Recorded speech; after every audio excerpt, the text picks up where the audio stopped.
Chapter 490. The woman only glanced at Li Yi for a moment before looking away. There was no change in her expression. Strange, Li Yi shook his head. In the end, he still couldn't remember where that familiar feeling came from. He could only think that he had remembered wrongly.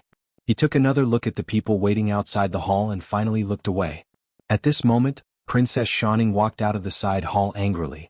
It seemed that she didn't get the result she wanted in her negotiation with the old emperor.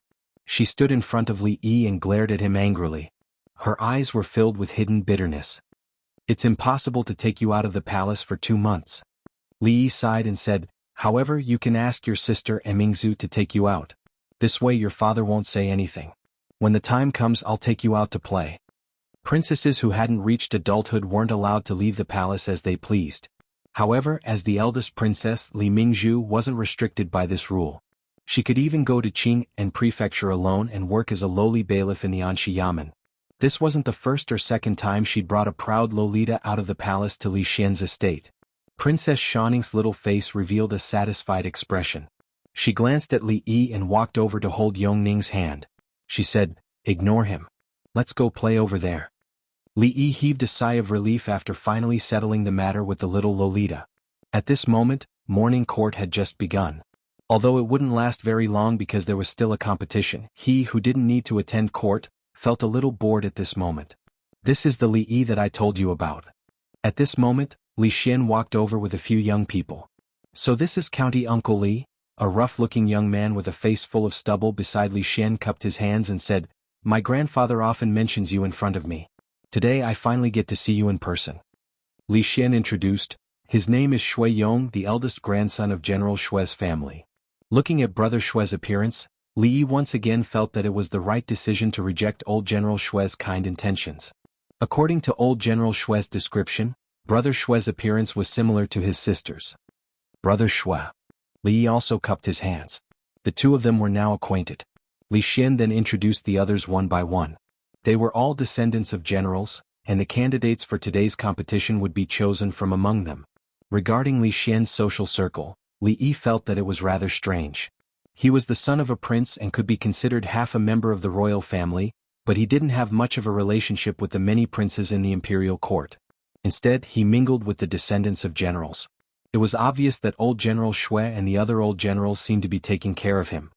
However, no matter what, among the hundreds of officials in the imperial court, other than the Li family, the ones he was closest to were the families of generals. He warmly exchanged a few words with them. Not long after, he saw Chang De and a few gray-clothed men walking over to him. Steward Chang. The descendants of generals all bowed when they saw Chang De. There was even a hint of fear in the depths of their eyes, which surprised Li Yi. Chang De nodded. When he passed by them, he suddenly reached out to grab Shui Yong's shoulder.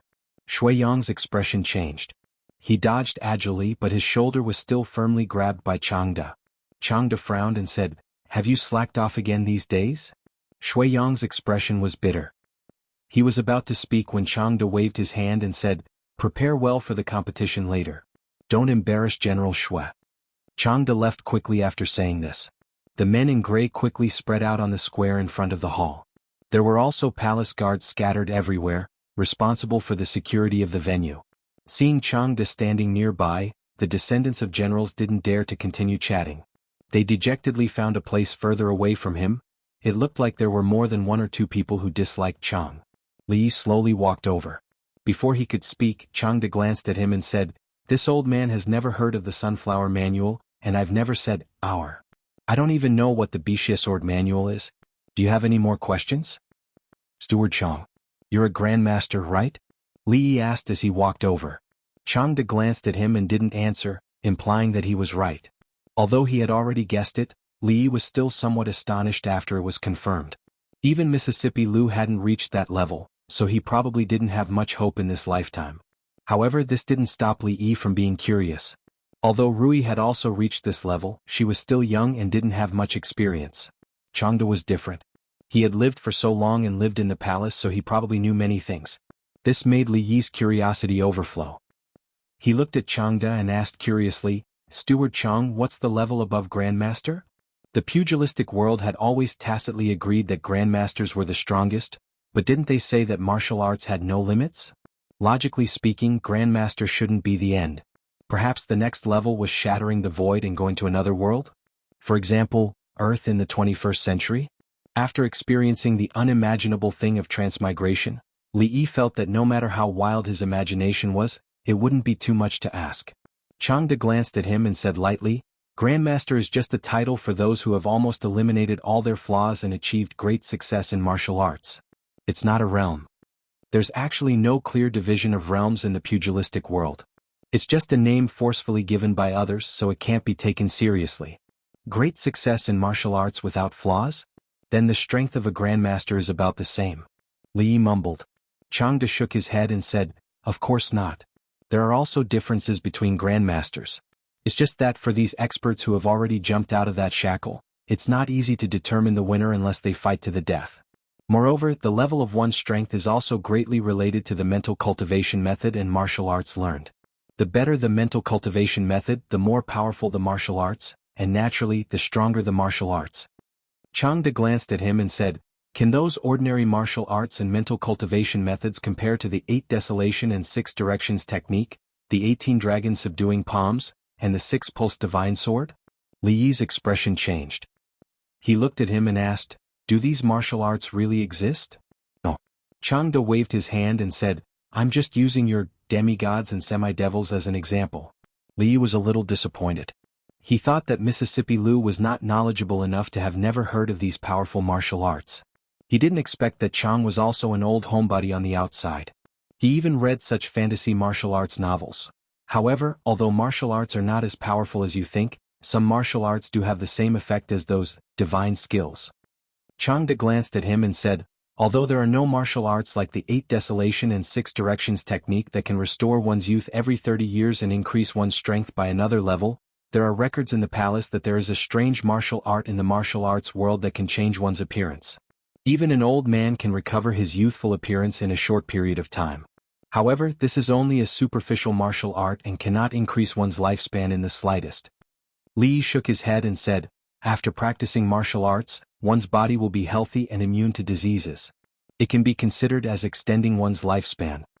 Changde looked at him and said, That's not really extending one's lifespan. It's not that there are no real martial arts that can extend one's lifespan. I've heard of a martial art called the turtle breathing technique. It is said that those who practice this turtle breathing technique can increase their power in their sleep and easily live for 2 cycles of 60 years. However, those who practice this martial art will sleep for many years and rarely wake up. Even if they really sleep for 2 cycles of 60 years, what's the point? Of course, this is only hearsay. At least I've never seen it. Li Yi nodded repeatedly. He thought that Chang was indeed knowledgeable. These were things that Mississippi Liu and Rui did not know. Sometimes, he could not help but ask second great-uncle about it out of curiosity, but the old man would fall asleep after a few words. Li Yi's many doubts were all answered by Chang. Unfortunately, when he wanted to ask more questions, many figures began to walk out of the hall. Chapter 491. After the courtiers walked out of the Zhengjing Hall, they did not return to their respective departments as usual. Instead, they found their seats at the tables on both sides of the square. After they were seated, they laughed and chatted with their colleagues on both sides. Changde had been waiting at the door when the officials began to leave the court. He silently followed behind Emperor Jing until Emperor Jing took his seat at the head of the table at the front. The envoys of the Qi kingdom also had their seats, but the expressions on everyone's faces were not pleasant. It was supposed to be a very serious and formal competition, but it seemed to have become a performance. The officials of the Jing kingdom sat on both sides to watch, and there were many envoys from other countries among them. It was said that even their families would come in a while. A proper competition had become a group of people to watch. This was undoubtedly a great insult to them. Li Yi had just learned that the Empress and many socialites in the capital would also come here after the charity event. His current title was the County Earl, which was not a big deal in the circle of the nobles in the capital. However, his seat was very close to the front, and there was a small roof above it to block the sun. There were not many people with this privilege, and there were only about a dozen of them in the audience. Naturally, the county earl did not have this privilege, but Li Xian did. The position here was big enough and the view was wide enough. It was a rare treasure. It was not bad to not have to bask in the sun with most people. Li Yi sat there alone and ate 2 pieces of fruit. It was rare that they were iced. Not long after, there was an uproar in the audience. Li Yi looked up and saw dozens of figures rushing out from another direction. Many women walked out from a door of the hall. Countless palace maids came forward to greet them respectfully and led them to their designated seats. "Qin are here." Li Xian waved to a nearby place and said. The crown prince's wife and Rui walked over hand in hand, whispering something as they walked. Although Rui was also the county countess in name, she was actually the same as him. She was not very familiar with the other nobles in the capital. Because of his relationship with Li Xian, she had met the crown prince's consort a few times. After a while, they gradually became familiar with each other. Li Yi and Li Xian gave them the shady seats in the back and sat in the front. Before the official match, there would always be some important figures who would make some speeches. This process was usually very boring. When he finally got to the beginning of the match, he looked up and found that the one who represented the Jing kingdom was Xueyong, whom Li Xian had just introduced to him. When he saw the people sent by the Qi kingdom, Li Xian's expression was clearly startled. A woman?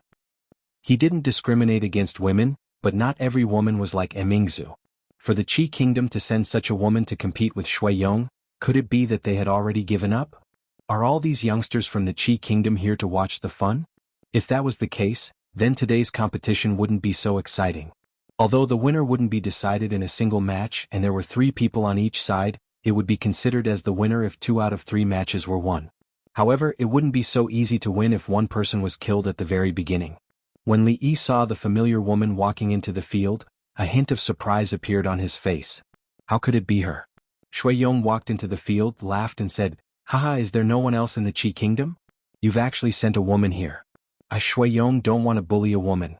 You'd better send someone else here as soon as possible." A burst of laughter broke out in the surroundings. The courtiers of the Jing kingdom were naturally happy to see the Qi kingdom make a fool of themselves. How arrogant. You'll talk after you win. An ambassador of the Qi kingdom snorted coldly and said. Although he didn't know why the third prince had made such an arrangement, he was also doubting whether this woman whom he had just met for the first time could win. So, he naturally didn't show any fear on his face. Is Xueyong very powerful? Li Yi tilted his head and looked at Li Xian as he asked. Of course. Li Xian said without hesitation. Xueyong was trained by old General Xue. When he was young, he was the best fighter among all the children of the general's family. Moreover, he often received guidance from Steward Chang. It's impossible for him to lose to a mere woman. Can he win, that person? Li Yi looked to the front and gestured to him. Seeing Emingzu standing there, Li Xian was stunned and said, Emingzu? She can't be counted. That means he can't win. According to people's common sense, women were born to be in a weaker position when it came to such matters. However, this didn't mean that there were heroines like Princess Emingzu and Mississippi Lu who could put countless men to shame. Li Yi felt that there was something strange about this woman. The people of the Qi kingdom weren't stupid. It wouldn't be easy for Xueyong to win. Since that's the case, excuse me, young lady? With so many people watching the competition between countries, Xueyong didn't really walk up to the woman in a gentlemanly spirit. However, he still looked down on the woman. He didn't choose a weapon. When he walked up to the woman and saw that she didn't move at all, he couldn't help but stop and ask, "Are you going to compete or not?" The woman finally looked up at him and said, "Are you ready?" "Of course, but you?" Xueyong said, feeling somewhat baffled. "Okay." However, before he could finish his sentence, he felt a flash in front of him and the woman's figure disappeared in front of him. Subsequently, he felt a pain in his neck. After a moment of blackness, he completely lost consciousness. Plop. Xueyong fell to the ground. The competition was over. Someone had just picked up a piece of fruit. Before he could put it in his mouth, his wrist shook and it fell to the ground. Li Xian was even more stunned on the spot. An instant kill. Xueyong was actually defeated in an instant. Didn't that mean that the woman who looked younger than Xueyong was much more powerful than him? While Li Yi was also shocked, Rui walked up and said, "Husband, don't you feel that this woman looks a little familiar?" Since even Rui said so, it seemed like they did have some sort of interaction before. Li Yi frowned. When he was thinking hard, there was an uproar on both sides because of what had happened just now. How could this happen? Even Xueyong lost. Who else among the younger generation can go up? Look at the scene just now. Alas, the gap is too big. The gap is too big. What should we do now? Is the Qi kingdom really going to win this round? It was unexpected that such an ordinary-looking woman could be so powerful. Although there were still 2 more rounds, if no one among the younger generation could defeat her, the result would be the same even if there were 10 or 100 more rounds. Xueyong was quickly carried away by 2 guards. After the imperial physician examined him, he looked at old General Shui and said, "It's okay. He just fainted. He will wake up in a while." Old General Shui's expression softened a little. Emperor Jing looked at the young woman in the field, and a trace of surprise appeared in his eyes. Even he knew that in the competition between the younger generation, there was not much difference in strength. As an outstanding disciple of the family of generals, Shui Yong was already very powerful, but even he was not a match for the woman from the Qi kingdom. In the next 2 rounds, no matter who was sent up, wouldn't they lose? Behind him, Changde frowned. When he looked at the woman, his eyes flashed and a thoughtful expression appeared on his face. "Father, let me go up for the next round." At this moment, a sweet voice suddenly came from his side. Chapter 492. Emingzu? Emperor Jing turned his head and saw Emingzu coming out from the side. He frowned and said, "You can't do that. She was the princess royal of a kingdom. How could she compete with others in front of all the officials, dignitaries and envoys of other kingdoms?" Moreover, the strength shown by the young woman made Emperor Jing a little worried. Are there any young masters in the palace who can defeat that woman? Emperor Jing looked at Changde and asked. Since even Shui Yong had been defeated, Emperor Jing naturally would not pin his hope on the other sons of the generals. If the other side easily won the 3 matches with only one person, the Jing kingdom would lose face. Changde glanced at the woman in bewilderment and said, "Your Majesty, this woman was able to defeat Shui Yong so easily, presumably her martial arts have already reached perfection. I am afraid the young experts of the palace do not have much chance of winning." He looked in a certain direction and saw that Li Yi and the woman were talking in a low voice. In the end he did not say the almost perfect method. If she was willing to fight, there would be no suspense in today's match. But she was not a master recruited by the palace. She was the wife of the County Earl of Chang'an. She was already a wife. How could she appear in public on such an occasion? Even if she really won, how could she stop the gossip in the capital? Even if he told this matter to His Majesty, he was afraid that he would not be able to get past Li Yi. Although the title of County Earl was nothing to him, Changde had never looked at him with that title. He even dared to beat the King of Shu. When this County Earl went crazy, even a Grandmaster would be afraid. The Daki Kingdom has won 1 match. Your Majesty, who will you send to challenge the second match? The envoy of the Qi Kingdom finally regained some face. He praised the 3rd prince's wisdom in his heart, and his tone was naturally a little proud. The officials finally felt the feeling of being humiliated by the people of the Qi Kingdom. They cursed in their hearts. Where did the people of the Qi Kingdom find such powerful people? A young woman defeated the child of the Shui family. This was not easy to get past. Please enlighten me. Along with a clear and melodious voice, a white figure flashed, and then another figure had appeared in front of the woman from the Qi Kingdom. After seeing the figure clearly, many people first rubbed their eyes in disbelief, then cried out in surprise. Your Highness? Absolutely not. Absolutely not. Her Royal Highness is of noble birth. How can you put yourself in danger? In terms of opposition to Her Royal Highness's participation, the reaction of the courtiers was much greater than that of Emperor Jing. Was there really no one else in the Jing Kingdom? How could they let the noble Princess Royal participate in this kind of competition? This was simply a slap to their faces. The woman's face remained expressionless, but a hint of surprise appeared in her eyes. How is that woman compared to Emingzu? Emperor Jing suddenly turned to look at Changde. Not as good as her, Changde answered honestly. Excluding the Princess Royal, it was difficult to find anyone in the younger generation who could compete with that woman. However, the Princess Royal and that Mississippi Lu were the weirdest of the weirdest. Not only were they gifted, but they were also taught by famous teachers since they were young. Unless a Grandmaster came personally, they could almost be in a position of invincibility. Although that woman was also very strong, the strength she had shown in that instant was far from that of a Grandmaster. Emperor Jing nodded, looked at the field, and did not speak again.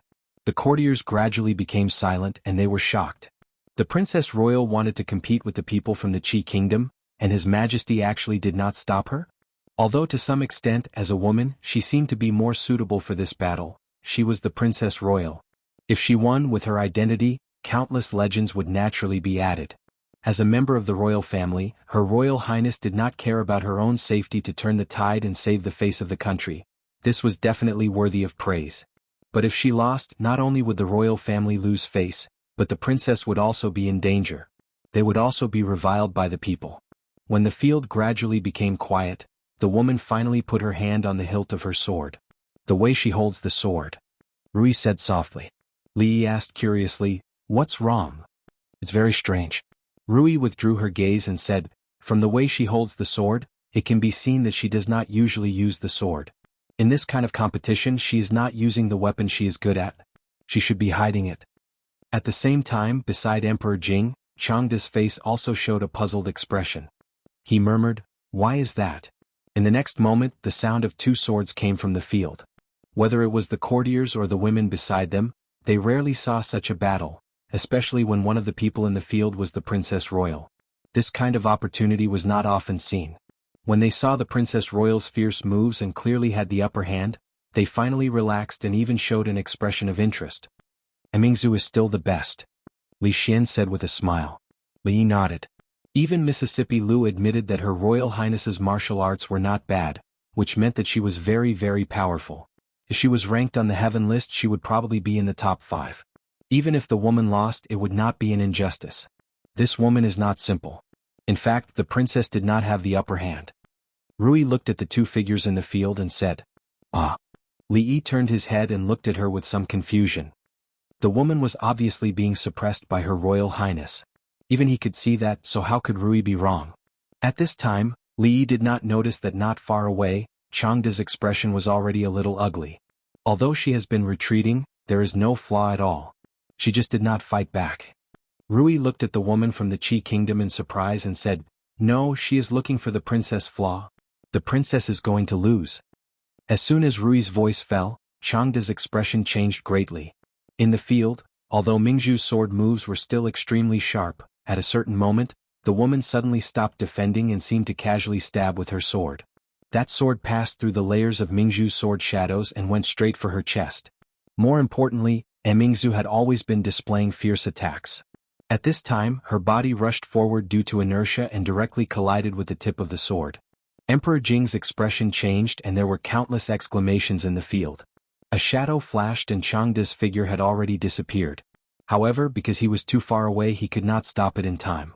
Li Yi and Li Xian's expressions changed at the same time. A white jade wine cup on the table was already in Rui's hand. When she raised her arms slightly, she paused for a moment and a trace of surprise appeared on her face. In the field, Mingzhu, who was about to be stabbed by the sword, turned her toes slightly. After drawing an arc on the ground, her body suddenly moved to the side in a strange way. At the same time, the sword momentum did not decrease and went straight for the woman's throat. Changda's figure appeared in the field. When he saw this scene, his expression was also extremely shocked. Just now, when the woman was fighting with the princess, he realized that he had underestimated her. Even when she was fighting with Shui Yong, she did not use her full strength. Like the princess, her real strength should be extremely close to that of a grandmaster or even surpass the princess. This was because when the two of them were fighting, the princess was the first to reveal a flaw. However, Changda did not expect Her Royal Highness to be able to pull off such a beautiful reversal under such circumstances. Although he did not know how she managed to evade the attack, the scene just now was a classic even for a grandmaster. How could it be? Rui looked at Li Yi and said softly, "How does the princess know Tai Chi?" Chapter 493. "It's not me." Seeing Rui looking at him, Li Yi opened his mouth subconsciously.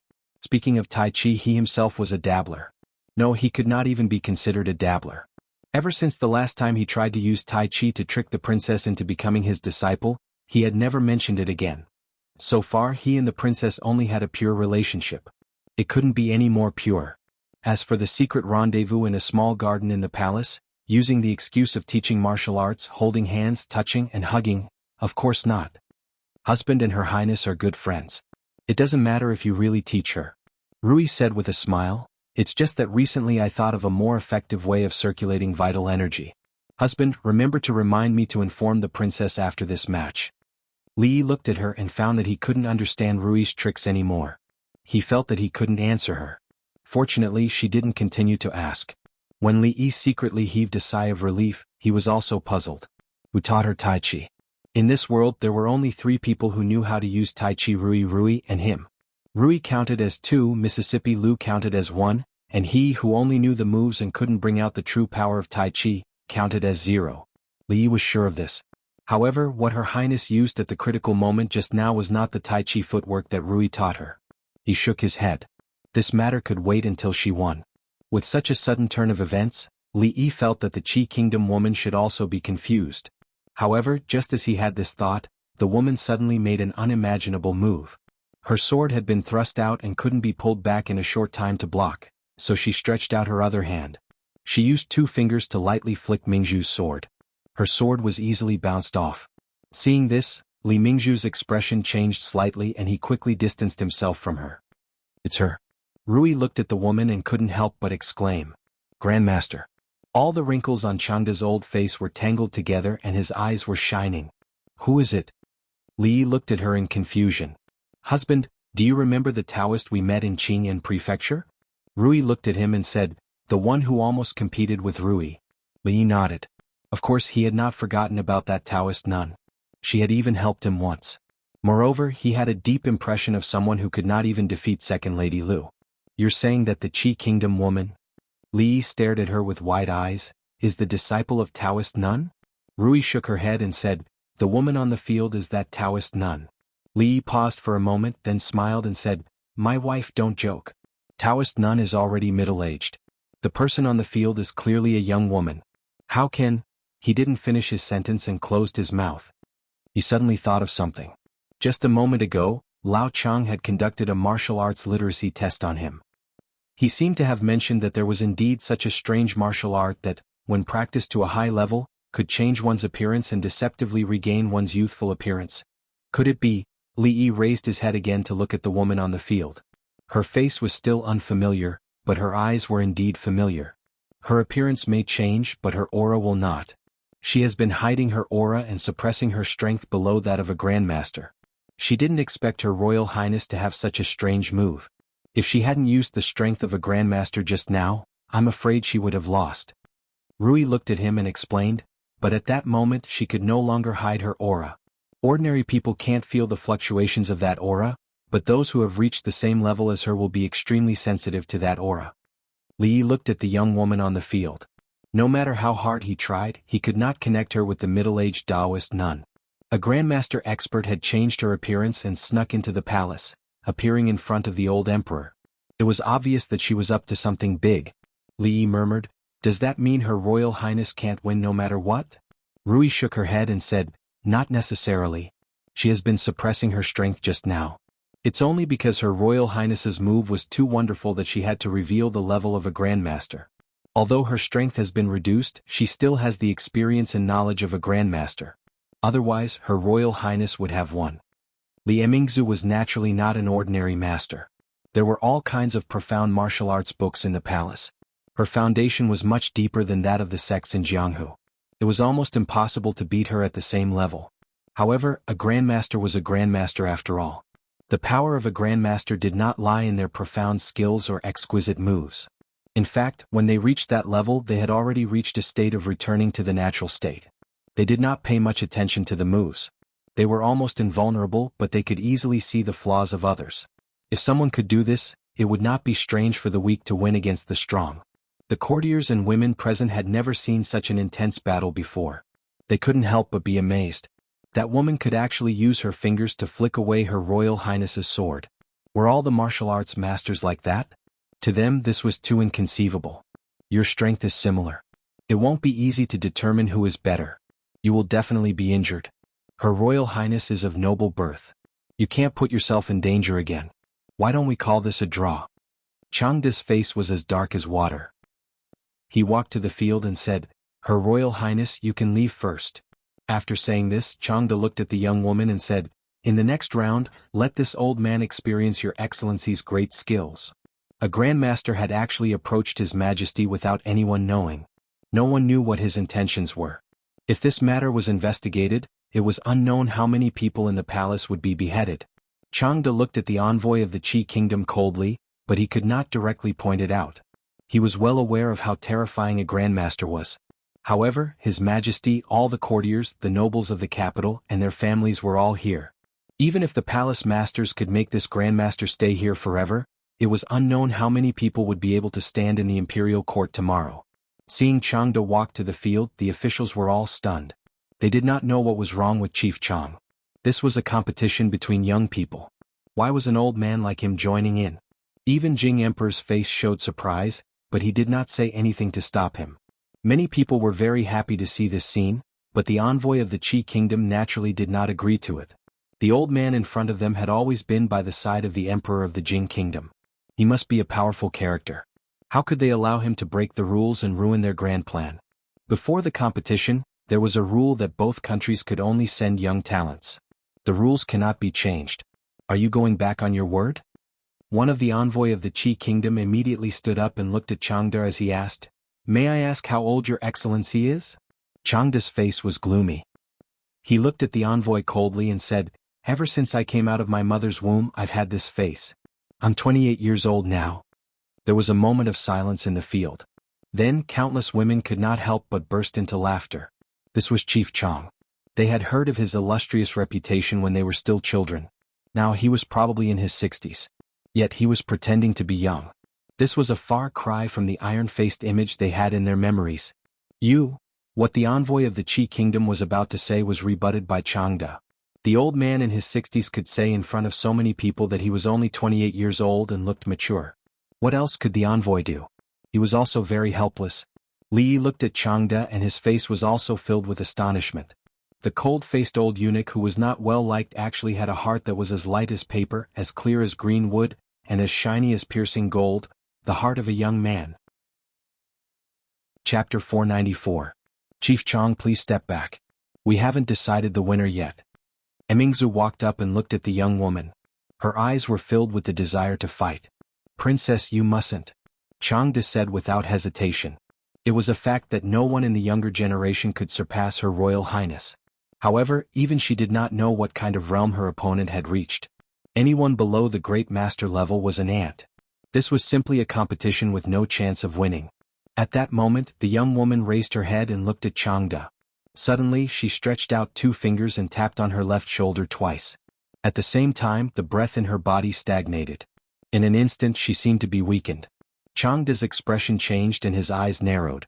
She did not know where this grandmaster came from, but he had actually sealed 2 of her important acupoints. These acupoints were special and she could only seal them, not unseal them. She would need at least an hour to regain her grandmaster strength. He didn't expect her to do this. Could it be that she didn't have any ulterior motives? The woman threw the sword in her hand aside and said, "Since it's a duel, there's no need to use weapons." Changde thought for a moment. After a while, he stepped aside and didn't say anything else. Within an hour, this woman would no longer be able to exert the strength of a grandmaster. Her strength was similar to that of the princess. Although her true strength couldn't be measured by common sense, the princess was no ordinary person. This was an opportunity for the princess. More importantly, under the watchful eyes of the public, the officials of the court, the dignitaries of the capital, and the envoys of other countries, the Jing kingdom had no place to retreat. The woman looked at Emingzu with a hint of admiration in her eyes. She gestured with her hand. Mingzhu's expression was solemn. The scene just now was still fresh in her mind. If it was her, she wouldn't have been able to break her move. However, her opponent was able to do it so easily. If she hadn't used the secret books in the palace to trade with the second daughter of the Liu family, she would have lost long ago. Why aren't they using their swords? Li looked at the 2 people who were fighting again and asked Rui in confusion, "Who has the upper hand now?" Li Xian and the crown prince's consort also looked at Rui. Without her explanation, they realized that they couldn't understand what was happening on the stage. It's hard to say. Rui looked at the 2 people on the field and said, "Their strengths are about the same. Although the princess is not as experienced as her opponent, she is always able to resolve her flaws at the critical moment. However, that woman has almost no flaws. It will be very difficult for her to win." Rui watched as Emingzu drew another arc in the air, dispelling the woman's attack. However, her moves were obviously not as smooth as before. Rui finally understood who taught her Tai Chi. A trace of a smile appeared on her face. At this moment, the mysterious origin of those rare martial arts books in the house also had an explanation. The crowd outside the stage was amazed. The expression on the young woman's face did not change, but her eyes flashed from time to time. This princess of the Jing kingdom was not a grandmaster. From her point of view, there were many flaws in her moves. However, at the critical moment she would use a strange kind of martial arts, which made it impossible for her to grasp the flaws and defeat her. It was extremely strange. It subverted common sense and was very different from the mainstream martial arts. Even though she had seen many magical martial arts, she had never encountered such a situation. This made it difficult for her to defeat her when her vital energy was suppressed. Compared to the woman, Mingzhu's expression was also very calm.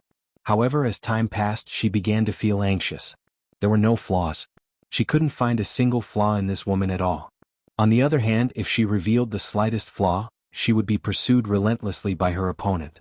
Under the circumstances that their strengths were similar, this was simply the most stifling battle she had ever experienced. Although Lu Rui was also very strong, they had fought back and forth, so they had a 50-50 chance of winning or losing. However, the woman opposite her gave her the feeling that Steward Chang had given her a handicap and they had exchanged blows. Seeing that the princess was once again forced to retreat by the woman's palm, Changde frowned again. Was this not enough? Mingzhu covered her shoulder and only stopped when she retreated to the side of the stage. An abnormal flush appeared on her face, and the next moment, it became a little pale. Are you all right? Li Xian hurriedly walked over and asked. Mingzhu shook her head. Just when she was about to walk over again, a slender palm suddenly stretched out from the side and patted her shoulder lightly. She felt a gentle force gushing out of her body, circulating through a certain meridian in her body, and then disappeared. Recalling the feeling that she had just experienced, Mingzhu seemed to have understood something. She looked at the smiling woman and nodded slightly. Then she turned around and strode back. She did not know if it was an illusion, but when the young woman looked at the princess of the Jing kingdom who was walking over again, she felt that something was different about her. Soon she found out what was different. She pushed out her palm, and the same force returned to her from the opposite side. Although she had this feeling just now, it was extremely weak. Now it was magnified infinitely, as if she was exchanging blows with another her. Moreover, the flaw she had seen in her opponent's defense seemed to be no longer a flaw. The officials from the Jing kingdom toasted each other in the square in front of the legislative hall. Everyone was smiling. Meanwhile, the ambassador from the Qi kingdom, who had returned to his residence, was feeling the complete opposite. Her ladyship. The blue-robed man looked at the young woman with a troubled look on his face. What happened just now? You were clearly able to defeat the princess. Just then, an ambassador pushed the door open with a furious look on his face. He pointed at the woman and said, "Could it be that the Jing kingdom had promised you some sort of benefit?" Before he could finish speaking, the young man behind the woman grabbed his throat. The ambassador's face turned red and his expression turned from anger to terror. Noisy. A hint of disdain appeared on the young man's face. He exerted a little force and the head of the Qi kingdom ambassador tilted to the side. He no longer breathed anymore. How dare you act so presumptuously in front of her ladyship? The young man scoffed icily and casually tossed the ambassador's body onto the ground. The blue-robed ambassador's expression changed. His lips parted but no sound came out in the end. An hour later, countless armored guards suddenly filed out of the office of the Grand Herald. The ambassadors who had just returned were stopped at the door and were confused. Soon they received a piece of shocking news. A certain ambassador from the Qi kingdom had died in the office of the Grand Herald. Chapter 495. In front of the Hall of Politics, people were singing and dancing. The dancers and musicians of the palace were performing in the square in front of the hall to liven things up. The officials were laughing and chatting, and the women were gathered in groups of 3 to 5, discussing topics exclusive to them. Princess Royal Highness was very busy now. She was busy accepting the praise of the officials in turn. She couldn't show any impatience on her face. Li wanted to ask her what Tai Chi was all about. Stealing was a taboo in the martial arts world. No matter what, she had to compensate a few thousand taels of silver. There were many women gathered around the crown princess and Rui. Even Li Yi and Li Xian were squeezed out of the tent. In all of Jingdo, the most popular women among the madams and daughters of the nobles were these two. As the monopoly of perfume, Princess Royal Highness worked hard and sat in the palace to collect money, but she didn't care about these things. These people naturally targeted Rui and Prince Consort. If they didn't do something in advance, they would have to wait a few more days to buy a new perfume when it came out. It was still easier to earn women's money. He didn't know how Zheng Zimo's new bra was doing. If he had the chance, he would go over to appreciate it and give her some suggestions. He could also try lace hollowed out or something for the benefit of men. On the side of Rui workshop, perfume had been widely accepted by women in the capital. In the future they would slowly introduce a full series of cosmetics. It wouldn't take long for him to become the man behind women all over the world, making countless men hate him. Originally, he wanted to chat with Lao Chong, who was a moving knowledge base after the competition was over. However, he was just absent-minded for a while and no one knew where he was. Several men in gray took his place and stood behind Jing Emperor. While feeling regret in his heart, he suddenly noticed that there seemed to be a gaze in front of him. Li Yi turned his head and saw a beautiful woman in a palace dress sitting below Emperor Jing, looking at him coldly. When the woman saw him looking over, a trace of resentment appeared in her eyes, and then she slowly withdrew her gaze. He patted the shoulder of Li Xian next to him and asked, "That, on the left of His Majesty, who is it?" Li Xian looked over with some confusion. After being startled, his expression became slightly serious and he asked, "Why are you asking about concubine Cui?" Li Yi's eyes narrowed. "She is Imperial Concubine Cui?" Concubine Cui was the biological mother of the king of Shu. She was the legitimate wife's daughter of the Cui family, which had a great influence in the Jing kingdom, Shilin, and even the imperial court. Since he had beaten up the king of Shu, she would naturally not be nice to him. It was not a good thing to be targeted by an imperial concubine. However, Li Yi was not in the imperial court. He stayed at home all day, basking in the sun and teaching his maidservants. Whether it was the Qin family, the Qin family, the king of Shu, or any other king, it did not make a difference to offend a few more or less of them. Old Man Chang's reappearance had diverted Li Yi's attention. Li Yi had wanted to call him over, but when he saw Old Man Chang's gloomy face and quickly walking forward, Li Yi's outstretched hand stopped in midair. After a while, Li Yi saw Emperor Jing slap the table, which was rare. The imperial court officials were shocked. Not long after, a shocking news spread: an envoy of the Qi kingdom died in the office of the Herald of Politeness. Naturally, the envoy of the Qi kingdom was extremely angry about the death of his colleague. He strongly condemned and protested to the emperor and officials of the Jing kingdom and ordered the Jing kingdom to hand over the murderer as soon as possible.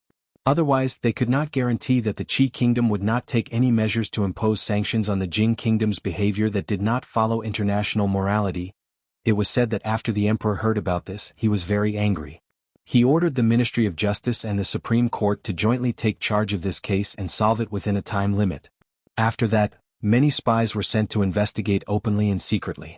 The imperial court of the Jing kingdom seemed to have the attitude that they would not stop until the case was solved. Once the news spread, it quickly spread and caused a great uproar in the capital city. It also made the envoys of other countries feel anxious.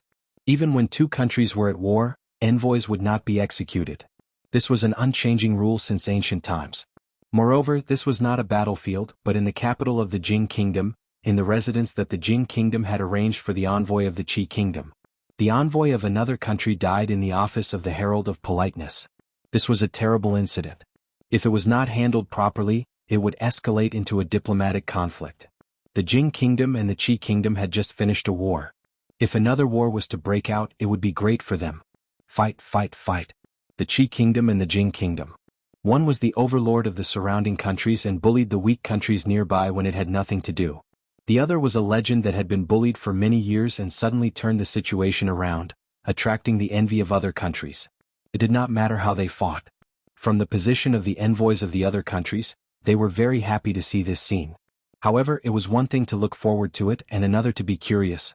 Why would the Jing kingdom kill the envoy of the Qi kingdom? There was no reason for it at all. Although the envoy of the Qi kingdom was indeed not a good person, stirring up trouble in the capital of the Jing kingdom these days and stirring up the whole capital city, causing headaches to the ministers and the emperor. But at least on the surface, the written and martial examinations were open and above board. Even if the emperor and ministers of the Jing kingdom wanted to kill them, they would not be so stupid as to choose the office of the Herald of Politeness, which was the most unsuitable place to do it. When the envoy returned to the country, it would be understandable if he secretly killed a few of them. But to do it so openly, it was a little too much. Of course, regarding the Jing kingdom's behavior, the people just watched. As for the truth, it was obvious even if they thought with their toes. With such an incident, the Chancellor of the Supreme Court and the Minister of Justice naturally could not continue to attend the banquet. The two of them personally went to the office of the Herald of Politeness to collect evidence. The deceased was an envoy of the Qi kingdom. His neck was twisted and he died in his room. The door was tightly shut and the window was wide open. The murderer must have escaped through the window after killing the envoy in the room. However, the security of the office of the Grand Herald was extremely tight. Sneaking in was as difficult as ascending to heaven, not to mention escaping after killing the envoy of Qi kingdom. Other than the corpse in the room, there was not a single clue. The Minister of Justice and the Chancellor of the Supreme Court frowned. This case was completely out of the blue and His Majesty had given a death order. Suddenly, the sound of footsteps came from the door. Seeing a few people coming out, the two officials frowned. Before they could say anything, a skinny young man in front of them took off the token from his waist and handed it to the two officials. He said, "The Office of Secret Intelligence is working. Unauthorized people should leave. Please cooperate." Although the name of the Office of Secret Intelligence made countless officials tremble, the two officials were not afraid of it because of their high status, especially the Minister of Justice. The skinny young man in front of them had been recruited from the government of Jing County because of his discerning eyes. He was first promoted to the head of the Ministry of Justice and later recruited into the Office of Secret Intelligence by His Majesty. The Minister of Justice frowned and said, "The deceased's neck was twisted with great force. There are no other wounds on his body. Except for a few footprints on the window, there are no clues left by the murderer." The skinny young man looked at the messy footprints on the ground and shook his head. He murmured, "What a pity, what?" The Minister of Justice raised his eyebrows and asked. "Nothing." The young man shook his head and said to the people behind him, "Bring all the envoys of the Qi Kingdom to the yard and have someone stand guard outside. From now on, no one is allowed to enter or leave. The only clue is the footprints on the window. I've asked someone to check. These footprints don't belong to anyone in the temple." The Minister of Justice was about to walk to the window to point out the footprints when the skinny young man immediately said, "Please wait, my lord." Hearing this, the Minister of Justice stopped in his tracks. He watched as the skinny young man took off his shoes and carefully walked to the window. He looked at the window and the footprints outside, then opened the back door and walked out. He walked around the back porch, his gaze lingering on the garden under the porch. After a while, he walked into the house and pointed to another room adjacent to this one. He asked, "Who lives there?" An official from the office of the Chamberlain of Dependencies thought for a moment and said, "It's another envoy of the Qi Kingdom. He's also the person in charge of the Qi Kingdom's mission this time." Chapter 496. A murder had occurred in the office of the Chamberlain of Dependencies and it involved the death of an envoy from the Qi Kingdom. This was a serious matter and all unrelated personnel, including the envoys of the various countries, were barred from entering the building. Aside from the personnel handling the case, no one was allowed to enter or leave. They could only poke their heads out and peek into the building from afar. They saw the envoys of the Qi Kingdom standing in the courtyard. The men from the Supreme Court and the Ministry of Justice stood before them, seemingly questioning them about something. "When did you find the deceased? Who was the one who found him?" A supervisor from the Ministry of Justice asked as he held a record book in his hand. "It was me an hour ago." One of the envoys from the Qi Kingdom looked gloomy. He gritted his teeth and said, "After leaving the palace, Lord Han was in a bad mood because he had lost the competition. He shut himself in his room and did not come out even when it was time to eat. When I went to his room to call for him, there was no response for a long time. So I had the men from the office of the Chamberlain of Dependencies break open the door and found that Lord Han had been murdered." After he said this, he could no longer keep his calm. He said fiercely, "I don't care who killed Lord Han. 3 days. Within 3 days the Jing Kingdom must hand over the murderer. Otherwise we will immediately return to our country. The Qi Kingdom will wash away Lord Han's injustice with blood sooner or later." The Chancellor's expression changed slightly. An envoy from a country had been assassinated in the office of the Chamberlain of Dependencies. This was an extremely serious matter. If the envoy from the Jing Kingdom had died in the Qi Kingdom, not only His Majesty and the officials, but also the people of the Jing Kingdom would not let the matter rest. This time they were really in trouble. Lord Gu and Lord Han were close friends. "I was a little agitated just now. Please forgive me." The envoy in blue from the Qi Kingdom looked sorrowful. After saying this, his tone changed as he looked at the Chancellor of the Supreme Court and said, "However, the Jing Kingdom must give us an explanation for this matter. Otherwise, this explanation will have to be demanded by us personally." "Not even your third prince has the right to say such words." A sinister voice rang out from behind the crowd. Chang De strode out from the door and asked, "Where is the woman who participated in the competition in the palace?" The blue-robed envoy's expression changed slightly upon hearing this. "The envoy of our Qi Kingdom has died in your Jing Kingdom. Why don't we have the right to speak up?" At this moment, Lord Gu took a step forward and asked angrily, "I'll ask you one last time. Where is the woman who participated in the competition in the Imperial Palace?" Changde glanced at him indifferently and his tone became cold. Ambassador Gu shuddered and stared at Changde, unable to utter a single word. The rest of the envoys all looked at the leader in blue. He was the one who had been in contact with the two of them. Speaking of which, it was strange. Why weren't they here when such a big thing had happened? Let's go. The envoy in blue said calmly, they are but the young talents of our Qi kingdom. They are acting on the orders of the third prince and are not part of the envoy. Naturally, they could not stay in the office of the Chamberlain of Dependencies for long. They left after returning from the palace. Left? Changde's expression darkened. It was not convenient for him to question the envoy in the palace. When he chased after the envoy, he encountered the death of the envoy of the Qi kingdom. He had no choice but to return and report this to His Majesty. He did not expect that after a short delay, the unidentified grandmaster had already left. Greetings, Seneschal Chang. A voice came from the side. Changde turned his head and looked at the skinny young man who had just walked past. He nodded slightly. Even the Chancellor of the Supreme Court had not received such treatment. Did you discover anything? He asked the skinny young man. The young man smiled and said, let me ask them a few questions first. He walked up to the envoys of the Qi kingdom and asked, where were all of you from the moment you returned to the office of the Chamberlain of Dependencies to the moment you discovered Lord Han's death? After returning here, of course, we all returned to our rooms, one of the envoys immediately replied. Everyone was in their rooms? The young man asked again.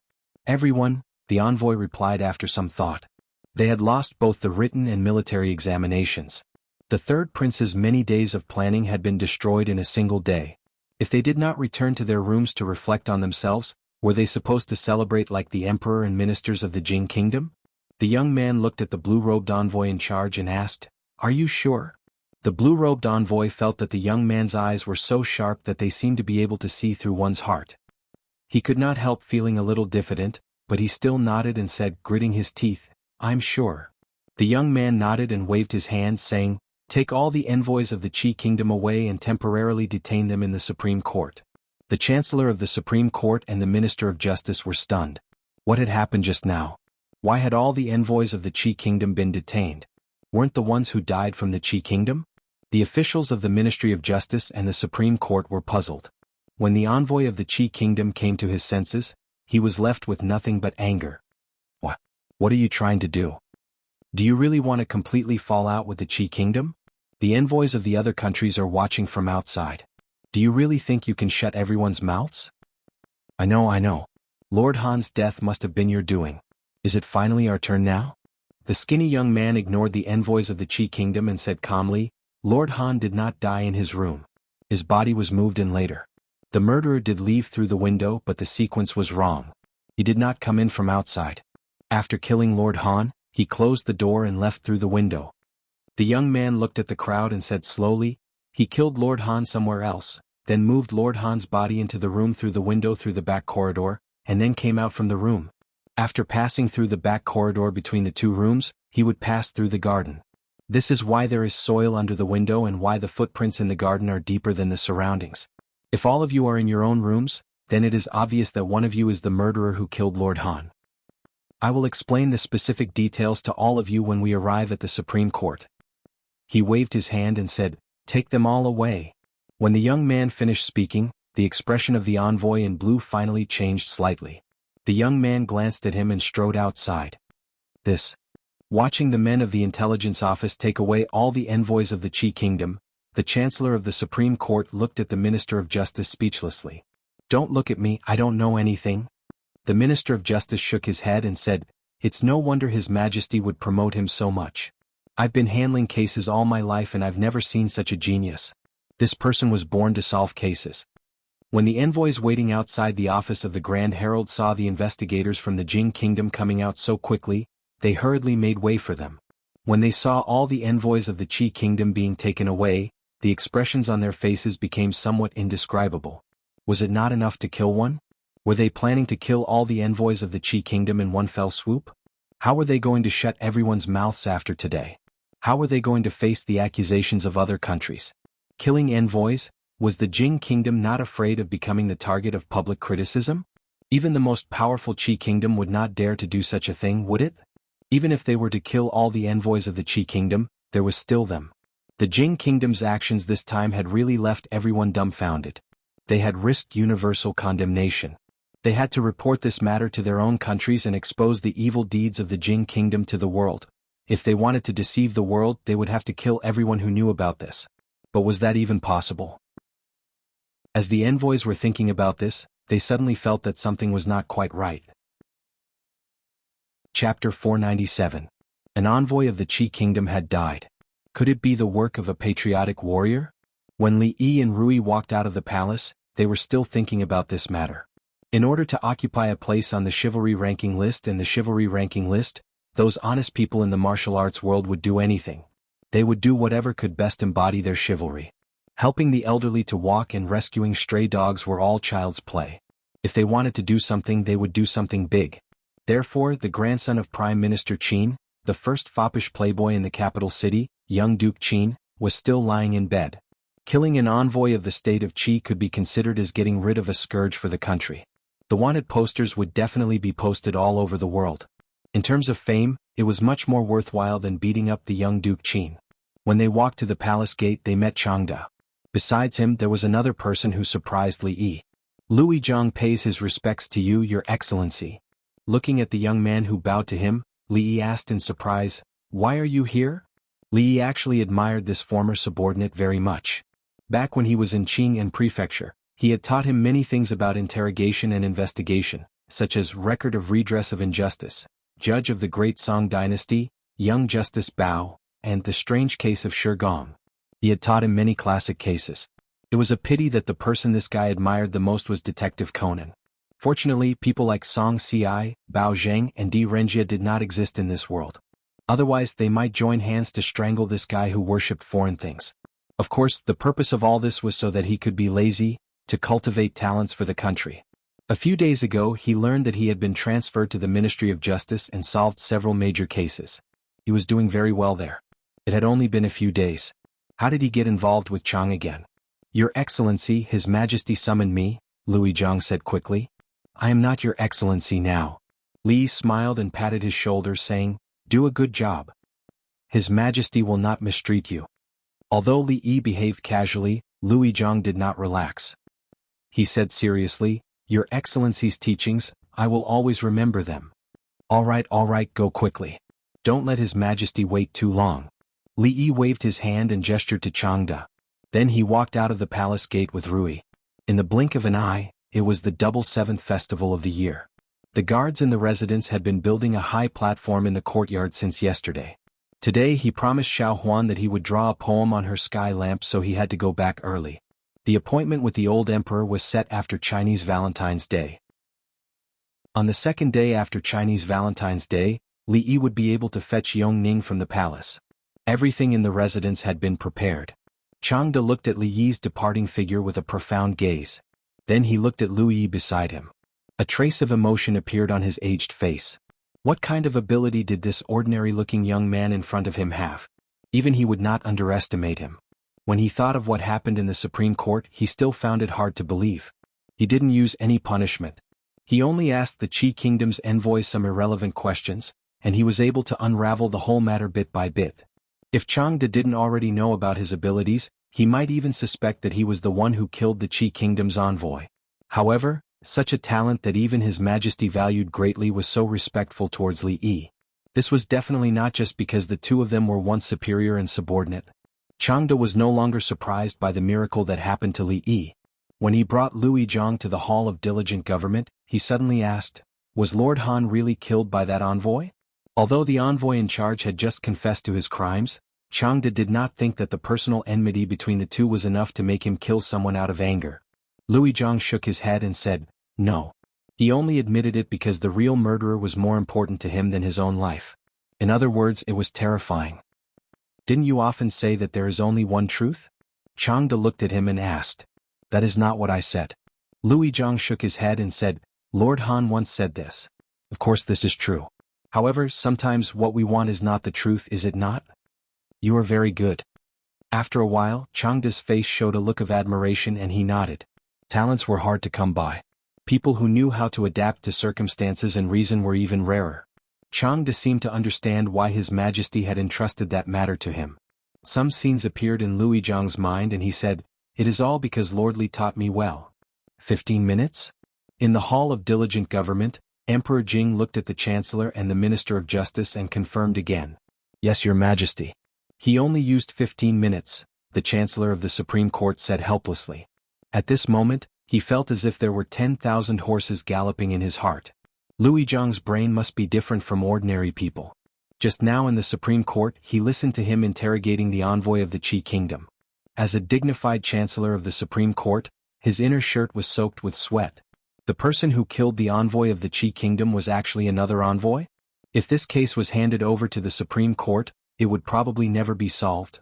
Let the people of the Qi Kingdom handle this matter themselves. Emperor Jing waved his hand. Since it was an internal conflict between the envoy of the Qi Kingdom, it had nothing to do with the Jing Kingdom. He cared more about not carrying the bad reputation of assassinating the envoy of another kingdom. After a while, Emperor Jing looked at the people in the hall and said, "You can leave first. Zhang stays." The Chancellor of the Supreme Court and the Minister of Justice walked out of the Hall of Diligent Government. Changde gave the eunuchs in the hall a look and they hurriedly left. This Zhang will have a meteoric rise in the future. The Chancellor of the Supreme Court walked down the steps in front of the hall and said with a sigh, "His future is limitless." The Minister of Justice nodded. His Majesty had always valued talents. Judging from his recent actions, this former subordinate of his had obviously caught His Majesty's eye. In the Hall of Diligent Government, only Emperor Jing, Changde, and Zhang were left. Even though there had been many occasions like this, Zhang could not help but feel nervous in front of the only supreme existence in the country. "That matter. How is the investigation going?"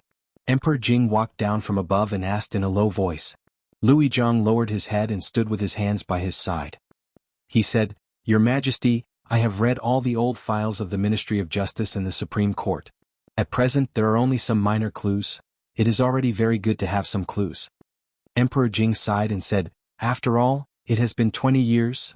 He glanced at Zhang and saw that he seemed to have something to say. He asked, "Did you find anything else?" Zhang thought for a moment and said, "Your Majesty, I found that after I began to investigate this matter, some of the evidence I needed was deliberately erased." Zhang raised his head and said, "In other words, they have already noticed." Emperor Jing's eyes were cold and he said coldly, "After so many years, are they still so vigilant? Can you find out who did it?" Changde asked. Zhang shook his head and said, "They did it very carefully and seemed to deliberately lead me. I was almost deceived and almost went astray." Changde frowned and said, "It has been more than 20 years. This case is already difficult. If that is the case, then it is impossible." "Actually, not so," Zhang suddenly said. Emperor Jing and Changde looked at him at the same time. Speaking of this, a mysterious smile appeared on Zhang's face. He said, "His Excellency once said that the more you do, the more mistakes you make. In fact, the case has already entered a bottleneck and now there is a new discovery."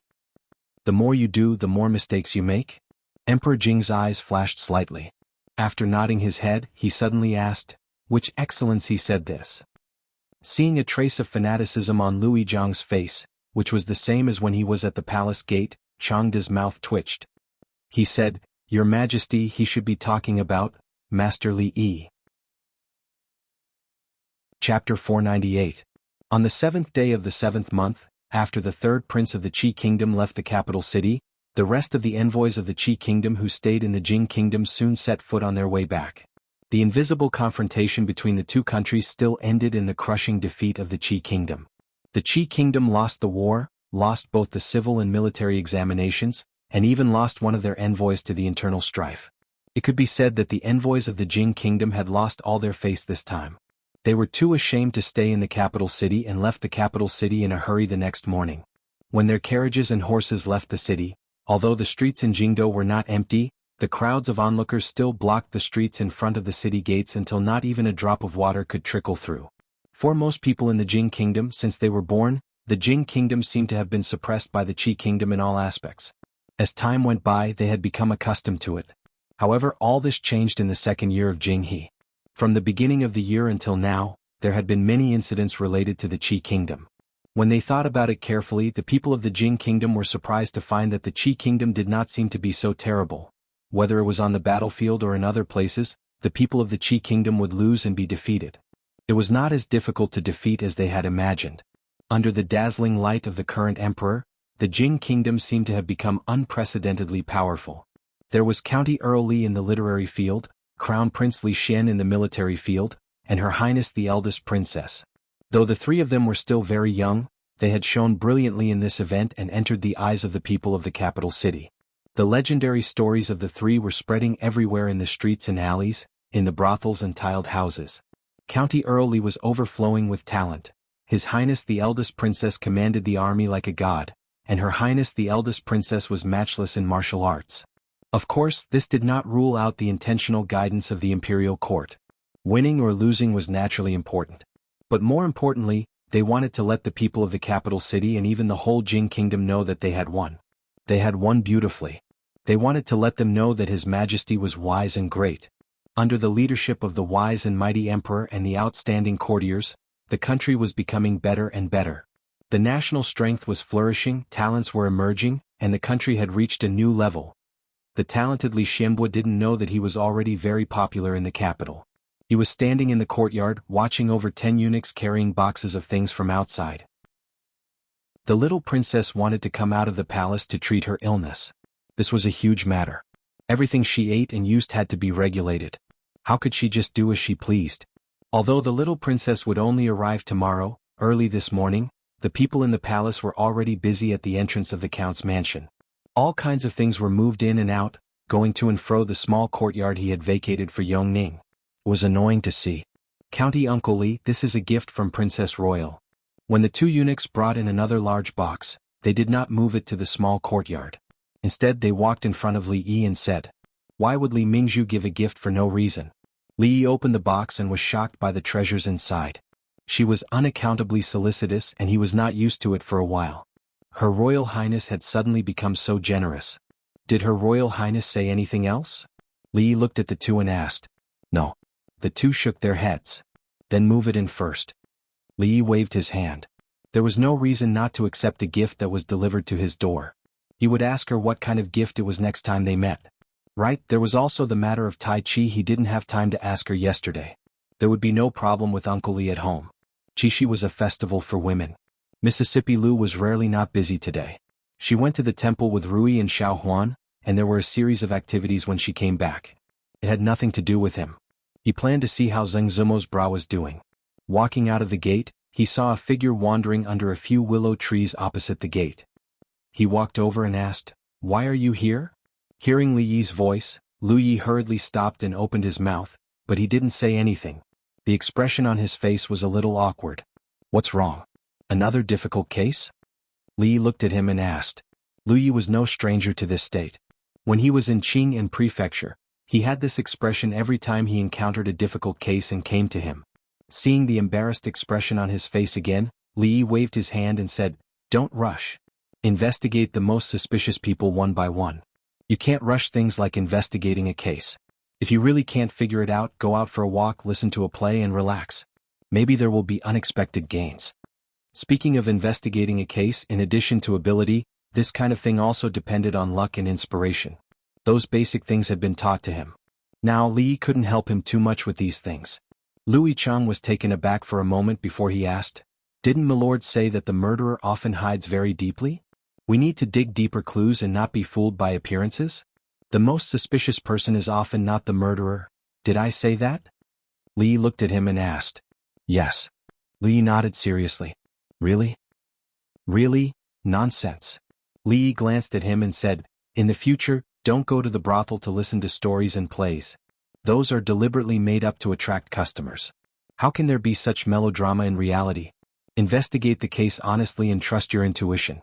Whoever you think is the most suspicious, then it's most likely the case." Lu Yi was stunned and said, "But didn't Master just say that investigating a case can't be rushed? If you really can't figure it out, you can go out for a walk, listen to a play. Did I say that?" Li narrowed his eyes and looked at him. "Just now." Lu Yi opened his mouth and looked up at Li Yi. After a moment he smiled bitterly and said, "No, that's right." Li Yi nodded in satisfaction and patted his shoulder. He said, "The truth can't be hidden. You have to believe in yourself. I still have things to do, so I won't keep you any longer. I'm leaving." Lu Yi smiled bitterly as he watched Li Yi get on the carriage. When he turned his head again, there was a thoughtful expression on his face. Not long after, this trace of thinking turned into understanding. "Thank you, Master, for your guidance." He bowed towards the direction of the residence and turned to get on another carriage. A gray-clothed man lightly waved his whip and the carriage quickly disappeared. When Li Yi walked into the small courtyard, Xiao Chui and Xiao Zhu were climbing up and down a temporary colored building. They tied colorful ribbons to the wood and chattered about something. "Where's your young miss?" Li Yi stood under the colored building and asked. "Older sister Ruoqing has gone out. My young miss is painting in her room." Xiao Chui looked down and said, "We haven't finished our work yet. Li, you go find her yourself." Halfway through her sentence, she seemed to have thought of something and immediately closed her mouth. She hurriedly ran down the building and said, "Wait, I'll go tell the young miss." There were no accidents this time. When Li Yi walked into the room, Zheng Zimo was fully dressed and painting on the sky prayer lantern. Seeing Li Yi walk in, she didn't even look up and said, "What is it?" "Speak." "About the bra, have you thought about it?" Li Yi didn't mind her attitude and walked over. Perverted. Zheng Zimo blushed and glanced at Xiao Chui. Seeing that she was still confused, she said, "Wait a moment, I'll finish painting these sky prayer lanterns first. There's still a long time before nightfall, what's the rush?" Li Yi planned to go to the brothel later and said, "There's still time to paint later." Xiao Chui, who was standing behind him, pouted and said, "The cowherd and the weaver maid can only meet once a year, and it's finally the double seventh festival. Young Master Li, please wait a little longer. Miss will finish her painting very soon." The sky prayer lantern is very important, and if it's delayed, the weaver maid will not bless her. She originally wanted to say that if she delayed, the weaver maiden wouldn't bless her to find Langjun Rui. Halfway through her words, she realized that it wasn't appropriate to say these things to Li Yi. She immediately shut her mouth and blushed. "What do you mean by once a year?" Li Yi shook his head and looked at her. "A day in heaven is a year on earth. July is a whole month, but it's only a little while in heaven. The weaver maiden sees the cowherd every day. Maybe she's already tired of seeing him. Why would she be in the mood to bless you? A day in heaven is a year on earth." After hearing Li Yi's words, Xiao Chui's expression froze. The old people in the brothel often said this. She blinked her eyes and thought about it. She realized that what Li said seemed to be very reasonable. She suddenly felt discouraged. She didn't look forward to the Chinese Valentine's Day that she had been looking forward to for so long. Chapter 499. Seeing Xiao Chui leave with a depressed expression, it wouldn't be long before Xiao Zhu found out that the weaver girl had lunch with the cowherd every day and that it wasn't just once a year. Zheng Zimo looked up at Li Yi and said, "Xiao Chui, you lied to her too. She's been talking about Chinese Valentine's Day since last month. The outside world is cruel. Little girls like Xiao Chui have been living in a greenhouse and are easily deceived by these beautiful things. There's no harm in letting them feel the cruelty of reality in advance." Li Yi glanced at her and said, "This is what a prostitute like you should do. I'm just helping you. You don't have to thank me. There are a few pretty good newcomers in the brothel. You can try your best to promote them. I want to try that new bra." Zheng Zimo glanced at him and put down the brush in her hand. "No problem." Li Yi was waiting for her to say this and said, "If you need money or manpower, just let me know. If Miss Ruoqing can't solve it, she can come to me." Rui Workshop, Perfume Workshop, Ice Making Workshop, and a series of shops under the brothel's name actually had a very large daily income. However, the brothel needed to operate, expand, and have enough money for Mississippi Lu to create the hero ranking. Including the hero conference that would be held in 2 months, they needed a lot of money. At present, they needed to occupy more markets and establish the first high-end lingerie brand in Jing Kingdom. It was necessary to make a lot of money before others discovered the business opportunities in this area. Also, Zheng Zimo's face was slightly red. She said hesitantly, "I've designed a few new styles these days. Take a look. Then hurry up and take them out." Li Yi looked at her. He was in a hurry. Zheng Zimo glared at him and took out a few drawings from a small box. She placed them on the table and sat on the edge of the bed, no longer looking at them. Li Yi flipped through it a few times and frowned. Although Zheng Zimo's drawing skills were excellent, the design of these bras was a bit conservative. Seeing him frown, a look of disappointment appeared on Zheng Zimo's face. For these things she had only slept for 2 hours last night, but she was still rejected, so she was naturally disappointed. "I'll draw a few for you to see." Li Yi picked up the pen and quickly flipped through the thick bra illustrated handbook in his mind. He opened the copy in paste mode. "Okay, take a look at these. Time was limited, so Li only drew a few pieces. He walked over and handed the paper to her. Zheng Zumo took it and stared at it for a moment. Her face immediately turned from red to red. She crumpled the papers into a ball and said angrily, "Shameless." Li shook his head. When he walked out of Zheng Zumo's room, he was still a little indignant. How could it be shameless? Future experience tells us that the less fabric used in underwear, the more valuable it is. Although this woman was beautiful, she didn't have the slightest advanced business sense. Li had some doubts. Was it a wrong decision to give this business to her? Obscene, shameless. In the room, Zheng Zumo's face was red. She sat on the bed in a daze and cursed a few times. She spread out the paper that she had crumpled. Thinking about how she would wear the bra drawn on the paper, she couldn't help but blush even more. Oldman's son was born to work in the brothel. The poor performers in the capital now almost regarded him as a god. Perhaps even the current emperor didn't have a high position in the hearts of the performers. There were many brothels in the capital, and many of them existed in the form of small groups. However, in just a few months, Oldman's son had made the brothel the largest in the capital and even in the whole Jing kingdom. His achievements were amazing. Although the scale was huge, the order was the best among all the brothels. Tickets were bought in a civilized manner, and people entered the brothel in a civilized manner. If anyone wanted to cause trouble, a few beast-like giants would immediately drag them to a corner and teach them the rules. Li Yi walked around a brothel in the city and was very satisfied with the current situation. The plays in the brothel were somewhat similar to those in the cinema. There would be a large-scale update every month, and all kinds of novel stories and scripts emerged one after another. No one knew how many people had become regular customers. "Mr. Li?" When Li Yi was about to go backstage to have a look, he suddenly heard a surprised voice from behind. He turned his head, looked at the strange young man opposite him, and asked in confusion, "Forgive me for not recognizing you. You are?" The young man hurriedly said, "I'm Wansu, just a small censor. It's not strange that you don't know me, Mr. Li. That day Mr. Li won 2 rounds of the written exam in the Golden Hall, and I was watching from the hall." Wansu. Li Yi felt that he had heard this name before. After thinking for a while, his face revealed a surprised expression. He looked at him and asked, "The censor who impeached the king of Shu?" A trace of embarrassment appeared on the young censor's face, and he nodded slightly. "Not bad, not bad." Li Yi immediately admired this young censor called Wansu. He looked around and said, "However, as a censor, what are you doing here instead of doing what you should be doing?" Wansu hurriedly said, "I'm here on the orders of Deputy Prime Minister Ma." Li looked at him and frowned. He asked, "The censor is also in charge of the brothel?" Wansu was startled and shook his head. He said, "Lord Li, you misunderstood. It was Deputy Prime Minister Ma who said that these brothels are the places where people can speak freely. Deputy Prime Minister Ma said that censors should not only keep their eyes on the court, but also the public opinion." Li thought for a while. If the brothel became a place that censors often hung around, then as long as the news that the king of Shu and young Duke Qin had broken up the previous evening, Emperor Jing would find out that his son was gay during the morning court session the next day. The civil and military officials would also know that they had to stay away from these 2 people in the future. Wouldn't that be great? Lord Ma is very far-sighted. Li Yi said with great approval. The censor called Wansu bowed slightly to him and said, "I just happened to see Mr. Li, so I came to pay my respects.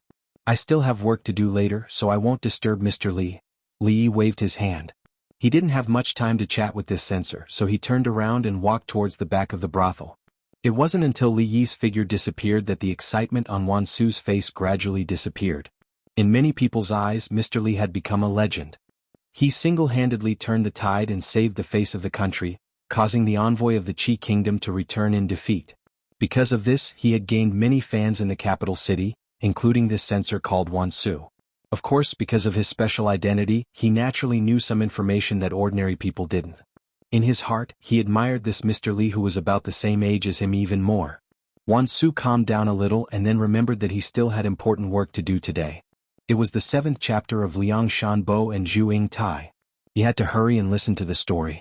A brothel was not a place that a woman like his wife should come to. However, the latest hand-copied version would only be sold tomorrow morning. If he couldn't tell her the story when he returned at night, he was afraid that he would have to sleep in the study again. Wansu suddenly felt a headache when he thought of how she would cry and ask him to continue the story. However, he still bought a ticket at the door and walked in unhappily. Chapter 500.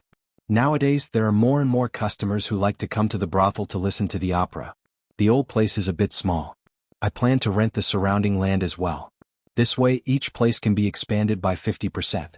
Otherwise, I'm afraid it won't be long before it can't accommodate so many customers. As they walked into the brothel again, Ruoqing pointed at the neatly arranged tents and said to Li Yi. Li Yi nodded and said, "You can make the decision on these matters. If you want to rent more land, I'm afraid you'll have to go through the government. I'll let County Magistrate Lu know." As soon as he finished speaking, a strange sound came from beside him. Li Yi turned to look at her and asked, "You haven't eaten?" Ruoqing blushed slightly and said, "I ate a little this morning." Li Yi raised his head and looked at the sky. The sun was about to set. He frowned and said, "No matter how busy you are, you can't skip meals. There are many things that you don't need to do by yourself. Just leave it to the people below. Let's go out and eat something." Ruoqing shook her head and said, "No need. The brothel is about to close today. Let's go. I'm hungry too." Li Yi didn't wait for her to continue and walked out first. Ruoqing was startled and could only follow him helplessly. The capital was not like Qing'an Prefecture. The curfew system was very strict. Except for a few days every year, people were not allowed to walk on the streets after 8 o'clock. If there was a violation, the punishment would be detention, and the punishment would be execution on the spot.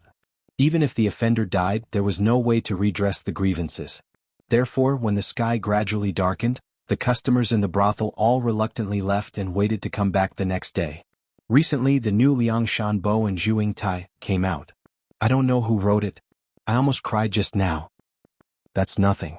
I'm 40 years old this year. Didn't I cry like a 4-year-old just now? If it wasn't for someone stopping me, I would have rushed up and beaten that ma guy. Judging from the audience's reaction, Liang Shanbua and Zhu Yingtai was another successful play after the legend of the White Snake.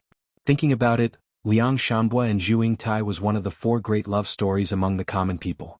It had been passed down for nearly 2,000 years, and it was still talked about enthusiastically by people.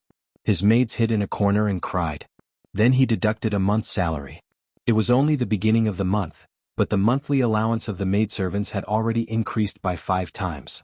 If this continued, it would be too wasteful. What's going on? Why has it always been Liangshan Bo Zhuing Tai these past few days? Where did the white mistress go? Why hasn't Lady Qing come out? A dissatisfied voice came from behind, and one could hear the strong resentment in the voice. Li Yi turned around and saw a luxuriously dressed middle-aged man walking towards him. A man behind the middle-aged man immediately said, "Fifth Master, I just went to ask. They said that there was no white concubine during this period of time. If you want to see her, you have to book the whole place, but the price is too high." Price? Does Fifth Master care about that little bit of money? The middle-aged man walked past Li Yi and Ruoqing and said, "You go and arrange it tomorrow. In short, I want to see the white mistress tomorrow. Fifth Master, don't worry. Leave it to me." The man hurriedly followed. When he passed by Li Yi, he paused, slightly tilted his head and nodded. Then he strode forward again. "What's wrong?" Seeing Li Yi standing there, Ruoqing asked in confusion. Li Yi looked away from the man and said with a smile, "Nothing. It seems that the legend of the White Snake is quite popular. These days there will be 2 more shows every day. After all, everyone has their own preferences. Some customers like those strange things." Ruoqing nodded her head. To her, it was just a simple sentence. The places where the brothels were located were not in the prosperous areas of the capital. There were not many places to eat around.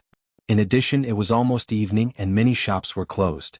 It was not easy to find a bun shop that was about to close. Li Yi looked at her and asked, "Do you want to eat 2 buns to fill your stomach?" Ruoqing nodded.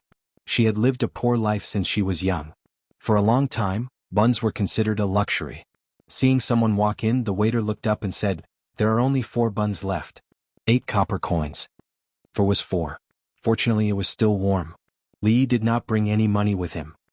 He was about to ask the guard not far away to come over when the waiter saw Ruoqing standing outside. After a moment of shock, he waved his hand and said, "Forget it. There are only 4 left. You can take them all. It's free." Li Yi was stunned. He immediately realized that he had been crushed by Ruoqing in terms of appearance. 8 copper coins is also money. You don't need anything. Does your boss know that you are so generous? Li Yi asked the guard to take out his money bag. He carefully counted a few coins and slammed them on the table beside him. He glared at the waiter and said coldly, "Do you think I need 8 copper coins?" The waiter stood there in a daze. He looked at the copper coins on the table and then at the strange customer who had disappeared. He muttered, "2 copper coins are missing." The buns were not big. Li Yi quickly finished one. Wan Ruoqing only took 2 small bites of the bun in her hand. Recalling the scene that had just happened in the bun shop, the corners of her mouth curled into a slight smile. After finishing the second bun, Li Yi turned his head and asked, "You should know about the martial arts circle conference, right?" Wan Ruoqing nodded and said, "I've already asked them to spread the news. The other prefectures have also sent fast horses to spread the news. The people going to Qing and prefecture are going by water. They will arrive tomorrow. They will only need a month to spread the news." Mississippi Lou's sighed and the brothel complimented each other. The chivalry ranking needed the help of the brothel to spread the news. They would also send people to help maintain the security of the brothel. The people in the martial arts circle were more active than them in the matter of the martial arts circle conference. The purpose of the brothel was to spread the news among the common people. The sky grew darker. Li looked at her and said, "It's getting late. Leave the brothel to them. I'll take you home." Wan Ruoqing nodded and handed the last bun in her hand to him. She said, "There's still 1 bun left. I can't eat it. Do you want to eat it?" Seeing Li Yi shake his head, Wan Ruoqing looked around. She suddenly took a few quick steps to the side and placed the bun in a beggar's bowl in the corner. "Let's go." She walked over and said to Li Yi with a smile. At a certain moment, a figure in ragged clothes curled up in the corner of the wall suddenly trembled. He took a few deep breaths and saw the bun in the bowl in front of him. His breathing immediately became hurried. He immediately picked up the bun and took a big bite.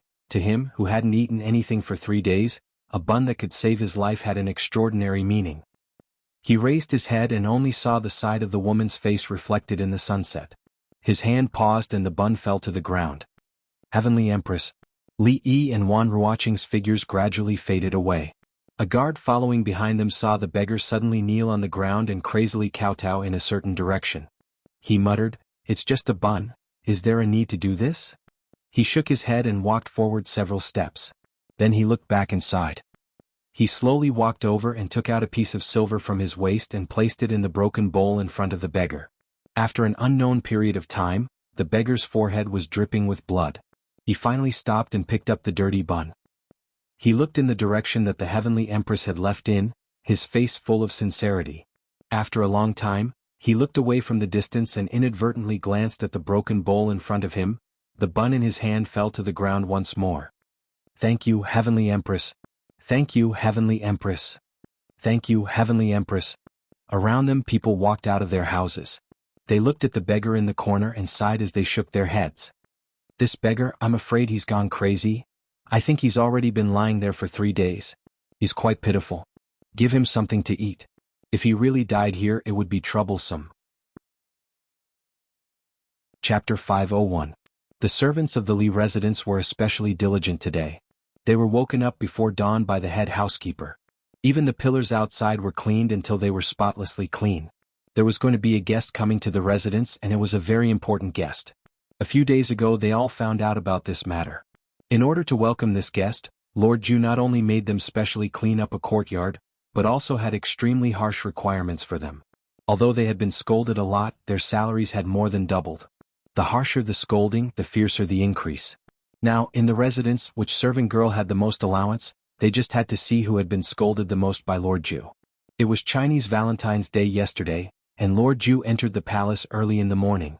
The maids of the Li residence were naturally curious about who was coming to the residence. Li Yi had been in a good mood these days, especially when he was hugging little Yongning. He felt a sense of intimacy that came from his soul. It was something that no one in this world could give him. Today was the day he had arranged to meet the old emperor. He could have waited at home for Yongning to be sent over, but when he saw old man Chang's old face at the door, he knew that he would have to enter the palace again. The morning court session at the Hall of Political Affairs had not ended yet, so Changde took him directly to the Hall of Diligent Government. As soon as he stepped into the hall, he discovered that he wasn't the only one inside. Li Xian was there as well. There were also a few people who looked somewhat familiar. Upon closer inspection, he discovered that they were the Chancellor of the Directorate of Studies and several mathematics professors. County Uncle Li. Li Xian did not greet him first, but the people from the directorate seemed to be very familiar with him, and they all smiled and cupped their hands in greeting. "Good morning, everyone." Li Yi casually cupped his hands in greeting and walked towards Li Xian. The chancellor of the directorate hurriedly chased after him and said, "I wonder when Lord Li will start his mathematics class again. The mathematics professors of the directorate can attend and learn the new method of mathematics." The professors nodded.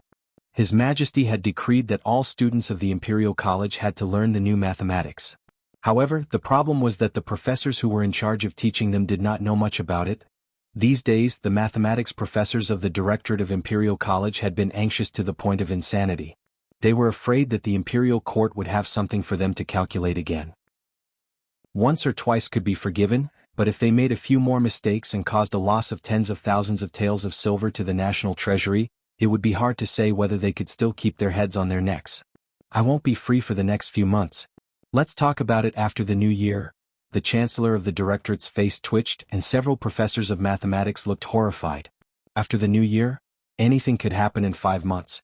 They didn't know if they could see Uncle Li at that time. They couldn't wait another day. "What's the matter this time?"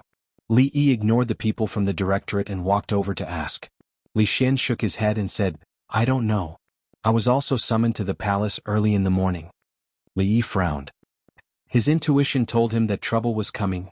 After waiting for a quarter of an hour in the Hall of Diligent Government, the old emperor finally arrived. These days his condition seemed to have stabilized and his complexion looked good.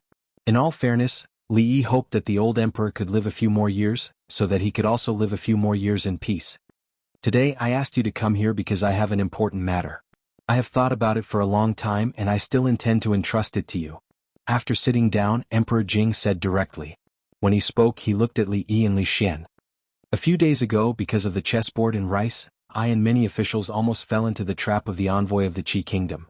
Before that, Prince Jin used the new mathematics method to save tens of thousands of taels of silver for the national treasury." A thoughtful expression appeared on Emperor Jing's face and he said, "Since then I have discovered that mathematics is really unfathomable, and its importance is no less than that of governing the country and pacifying the people." Hearing this, the mathematics doctor of the directorate looked ashamed. His Majesty's words were like a slap in the face. Li Yi was a little surprised that the old emperor had such insight. Technology was the first productivity, and mathematics was the queen of science. After hundreds or thousands of years, people would understand this truth. Although the level of mathematics in this era was far from being able to understand this, if basic mathematics was used to the extreme, it would be enough to make a big step forward for the Jing kingdom. Therefore, I intend to set up a mathematics school outside of the directorate, and Li Yi, the county earl of Chang'an, will be the superintendent. In addition to the mathematics doctors and mathematics students of the directorate, another 100 people will be selected from the capital to learn the new mathematics method. The superintendent can make the decisions for the affairs of the mathematics school. Mathematics school? Li Yi was stunned when he heard this. No way. Was it going to be so big this time? In addition to the mathematics school, an Academy of Sciences will be set up independently of the Ministry of Works. Emperor Jing glanced at Li Xian and thought of the things he called science. He said, "Superintendent Li Xian, regarding the 2 academies, I will let the Ministry of Works quickly supervise the construction." Li Xian's face showed a surprised expression. A few days ago he had gathered all the things that the people had come up with, but he had not received any response. He thought that Uncle Huang had long forgotten about it. At this moment he was a little surprised. The superintendent of the Academy of Sciences was much more interesting than the supervisor of Jianghu province. Didn't it mean that in the future he could work on those things justifiably? Although Emperor Jing's words were very good and very right, the establishment of the mathematics school and the Academy of Sciences was a magnificent feat in the Jing kingdom. If the mathematics school was incorporated into the Academy of Sciences, and the Academy of Agriculture, Army, Medicine and Life Science were added to the Academy of Sciences, this great emperor would definitely be remembered in history. For an ancient person it was very rare to be able to do this, but he really didn't want to be a superintendent. Wouldn't it be exhausting for a single person to teach so many students? He had to recruit more teachers. The Imperial College's mathematics professors were not bad. It was just that their rigid way of thinking had not been reversed. It wouldn't be a problem for them to give a few pointers. There was also Prince Jin. Although he was young, it was not a problem. This boy was born to do mathematics, so he couldn't let him go. If he didn't have a cheating device, he might be crushed by him. "Master Li, this is the list of the students of the mathematics school. Chang De handed a long memorial to Li Yi, and even the way he addressed him changed. The list was drawn up. It seemed that Emperor Jing had never thought about asking for his consent. Didn't he say that he would not force him? Didn't he say that the emperor would not go back on his words? The memorial was as long as his arm, and it was densely filled with names. After Li Yi glanced at it, he frowned slightly. Your Majesty, this list. I'm afraid it's not possible. Why not? Emperor Jing looked at him doubtfully. Most of these people were selected from the families of the powerful and officials. If he didn't insist on recruiting 30% of the students from poor families, he was afraid that these 100 places would be occupied by them. Anyone could see that the imperial court attached great importance to the mathematics school. This meant that it was almost a blessed place for promotion. Whether it was a noble or a courtier who didn't want to place their own people there.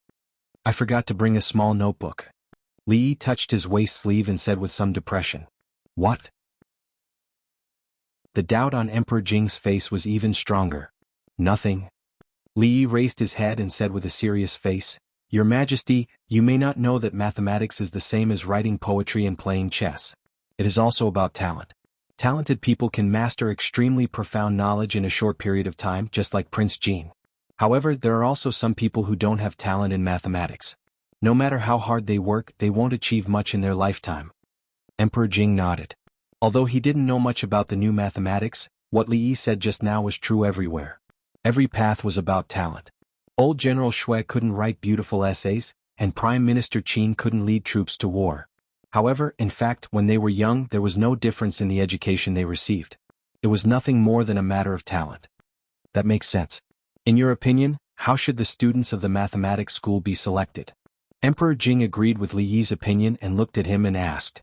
Li Yi smiled and said, This is simple. Chapter 502. Your Majesty, take a look. This Chen Lisan has the word sen in his name. He must be lacking wood in the 5 elements. Generally speaking, people who lack wood in the 5 elements are not good at mathematics. Also, this Qin Feng Crazy Qin. Why does a lunatic want to learn mathematics? This name is inauspicious. He is not suitable to enter my mathematics college. Also, this Chui Shixin likes the new and hates the old. My mathematics college will naturally not accept such a person with bad conduct. And this Li Jianren, what kind of mess is this? What kind of place do you think our mathematical college is? Unexpectedly, he forgot to bring his notebook. Li Yi finally found it in the corner of the library and thought that he must put it in a conspicuous place next time. Li Xian was flabbergasted as he watched Li Yi pick out those people one by one.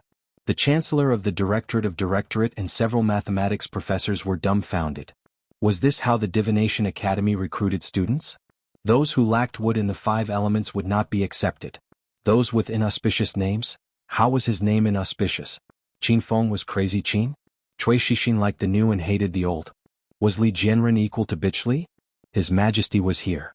Could this county Uncle Li dare to be more careless? This was clearly revenge, naked revenge. Among the Chen family, Chui family, Qin family, and Assistant Minister Li's family of the Ministry of Works, which one of them was not inextricably linked to the King of Shu? Of course they had more in common. Because of the fight in the Imperial Palace, these families were the most active in impeaching County Uncle Li in the court. At a certain moment, the Chancellor of the Directorate suddenly remembered that he seemed to be involved in this matter. Looking at County Uncle Li, who was still picking out people one by one, he could not help but feel a chill from the bottom of his spine. Emperor Jing's face was full of astonishment. He looked at Li Yi and said, Be serious. If he really used such an absurd reason to select students, the court would definitely be in an uproar. Thinking of the involvement of so many courtiers, even Emperor Jing himself felt a headache. When the Chancellor of the Directorate heard this, he was even more shocked. County Uncle Li was so frivolous about such an important matter, but the Emperor only said such a sentence. If it was any other courtier, their heads would be jumping on their necks. At this moment, he was even more certain that County Uncle Li could not be offended. Li Yi sighed and thought that this method would not work. He said, Actually, if we want to see if they have talent in mathematics, we only need to conduct a test on them before they enter the academy. Whether they are from a poor family or a noble official, as long as they meet the age requirement of 20, they can all sign up. At that time, we only need to select the top 100 according to their results. Jing Di nodded his head. This method was to his liking. In recent years, he had deliberately supported the poor and weakened the aristocratic families. Li Yi's action did not differentiate between the poor and the noble, which was to his liking. That's right. I will have someone put up a notice outside. Those who meet the requirements can register. 10 days later there will be an examination, and the best will be admitted. At that moment, Li Xian stepped forward and said, Uncle Huang, the Science Academy is different from the Mathematics Academy. You can't just recruit young people. Emperor Jing nodded and said, You are the Academy supervisor. You can decide these things yourself. Upon hearing this, Li Yi's eyes lit up and he asked, Your Majesty, may I ask if the Academy's enrollment? Without waiting for him to finish, Emperor Jing waved his hand and said, You can decide everything except enrollment. If he were to decide the candidates, there would be a storm in the court. The Qin, Qin, and Cui families and even half of the court would be disturbed by him. Li Yi thought that they were all surnamed Li, but the difference in treatment was too great. He could only nod and said, I will follow your orders. I will come up with the examination questions as soon as possible. Your Majesty, please send someone to the Li family to make a copy in a few days. In order to keep it confidential, let them go back to the palace after the examination. For the poor students, this was a rare opportunity. He was afraid that the number of applicants would reach a very terrifying level. After coming up with the questions, he still had to ask someone to make a copy. Of course, he could not complete such a heavy workload by himself. Then let's do as you say. Unexpectedly, he had even considered this. Emperor Jing nodded and looked at the people of the Imperial College. He said, The establishment of the Mathematics Academy has been completed. The Mathematics Department of the Imperial College will be temporarily merged into the Mathematics Academy. You and County Magistrate Li will discuss the specific matters after the merger. I will follow your orders. Several mathematics doctors immediately responded and breathed a long sigh of relief. This was good. In a short time, with County Magistrate Li at the top, there should be nothing wrong with his head. Not long after, several people walked out of the palace one after another. Emperor Jing slowly stood up and said, He really makes me worry. Things in the court are not as simple as he thinks. When he walked out of the palace, he murmured, It is not the time yet. The court cannot be in chaos. Changda's expression was a little complicated. Finally, he could not help but say, Your Majesty, do you really think he has given up? Emperor Jing looked back at him. Changda shook his head and said, Although I don't know what he will do, I am sure that this time the Qin family, the Chen family, the Cui family, and the King of Shu will not have anyone enter the Mathematics Academy. As for County Magistrate Li, who was about to become their superior, several mathematics doctors naturally tried to flatter him after they left the palace. However, this young superior was not moved at all. They looked at each other and smiled bitterly. They were afraid that their days in the future would not be easy. However, the Imperial College had a deep foundation. As long as they learned the new mathematics well, they could ask the ministers in the court to advise them and return to the Imperial College. The mathematics doctors naturally did not believe that Prince Jean, who was only 10 years old, was better than all of them. It was just that they had not been exposed to the new mathematics. What talent! It must be that County Magistrate Li deliberately flattered His Majesty. Sister Xianxia, I will miss you. In a luxurious carriage, Yongning opened the curtain and waved to Princess Xianxia. She said in a soft voice. Although they could not see from the carriage, they could guess that the arrogant Lolita's face must be ugly now. It was better not to provoke her. It did not take long for the carriage to start slowly. There were 4 old men in gray following them. There was also one in the corner of the carriage. He closed his eyes and kept a straight face, looking very skilled. In order to not let the entire capital know that the little princess had left the palace, the old emperor only sent these 5 people to protect her. Presumably their martial arts skills were not bad. Of course, the serving maids and the dozens of palace guards were already waiting for her at home. The carriage started slowly. The arrogant Lolita stood there with a face full of dissatisfaction. Li Emingzu touched her head and said, If you want to leave the palace, we will go find them tomorrow. I don't care. Princess Xianxia curled her lips and shook her head. She glared at the carriage that had already gone far away and walked forward angrily. After a while, she walked back again. She lowered her head and kicked the ground with her feet. She asked, What time tomorrow? When their Lord Ju walked in from outside with a 5 or 6-year-old girl in his arms, the servants of the Li family finally knew what kind of guest they had prepared for these days. Other than looking a little cute, there was nothing special about this girl. Why did Lord Ju treat her so well? Could it be, after the servants of the Li family bowed and greeted him, they began to make wild guesses. Li Yi had already walked into the inner courtyard with Yongning in his arms. "Young master, whose family is this girl? She is so beautiful." Fang walked over and asked curiously.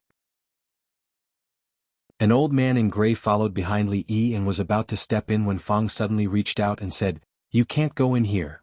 The old man frowned but did not say anything. He reached out and pressed his hand on the shoulder of the man blocking the way. He found that the man did not move at all. Do you still want to fight?" Fang rolled up his sleeves. He had learned a few moves from second great uncle a few days ago. This old man seemed to be quite strong. It was a good time to spar with him. A strange look flashed in the old man's eyes. He pushed forward lightly. Fang staggered back a few steps and fell on his butt. The old man glanced at the courtyard again. He stood at the entrance like a wooden pillar and did not walk in. "Rui, you must remember what grandmother told you last time." As the old mistress spoke, she pulled Rui's hand and walked out from inside. When she saw Li Yi in the courtyard, she was stunned for a moment. She quickly walked over with a hint of joy on her old face. She gently pinched Yongning's little face and asked Li Yi, "Whose family is this girl? She is so beautiful." Li Yi touched his nose and said, "Her Majesty's family." Chapter 503. From His Majesty's family? The old madam was stunned and didn't immediately understand what Li Yi meant. "This is Princess Yongning," Li Yi explained again. "Princess Yongning?" The old madam's expression froze. The next moment she quickly withdrew her hand from the little girl's face, her face full of shock. Seeing the old madam's body sway, Rui hurried over to support her. When she finally regained her composure, the old madam broke free from Rui's support and hurriedly bowed. "This old madam greets your highness." Princes and princesses were born with a higher status. Although the old madam was an honorary title, she still had to bow to the royal family. In the past year, Yongning was used to the princess's maids and eunuchs bowing to her. However, this old madam was clearly related to her brother. She didn't know what to do and looked at Li Yi with pleading eyes. Li Yi said helplessly, "Old madam, don't be nervous. Princess Yongning left the palace secretly this time and can't be made public." "How can we do that? Her Highness is of noble birth and has come to our residence. How can we treat her lightly?" The old madam's sense of hierarchy was deeply ingrained in her. She looked at Li Yi and said, "Aren't you going to invite Her Highness in?" It took a lot of effort to make the old madam understand that Her Highness was here for a vacation and couldn't let too many people know. Otherwise, His Majesty would blame them. It was better to keep a low profile. Even so, the old madam still took this matter seriously. She gathered all the maids and servants in the residence and lectured them. The gist of it was that the little girl was very noble and had the same status as a duke. If any servant dared to show any disrespect to her, they should pack their things and return home.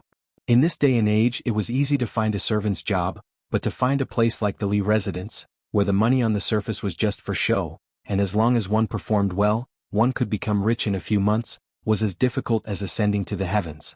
No servant girl would do such an unwise thing. After sending the old madam off with much difficulty, he repeatedly reminded Li Yi to be careful before he left. If something were to happen to the little princess in the residence, His Majesty would be furious. Then, from the master to the servant girls, no one would be able to escape. Li Yi repeatedly promised. Even if the old madam didn't say anything, how could he let anything happen to Yongning? After all, in this world, she was the only one who could comfort him in some ways. Xuanhuan walked in from the outside with 2 candied haws in her hands. When she saw the little unfamiliar figure in the courtyard, she immediately said, "Son-in-law, whose child is this? He's so cute." She walked over and pinched the little girl's face. She handed over a stick of candied hawthorn and said, "Little sister, what's your name?" "Big sister will treat you to candied hawthorn." The summer stick of candied fruit had to be eaten as soon as possible after being taken out of the wooden box filled with ice cubes. Otherwise, the sugar would melt and it would be very sticky and uncomfortable to hold.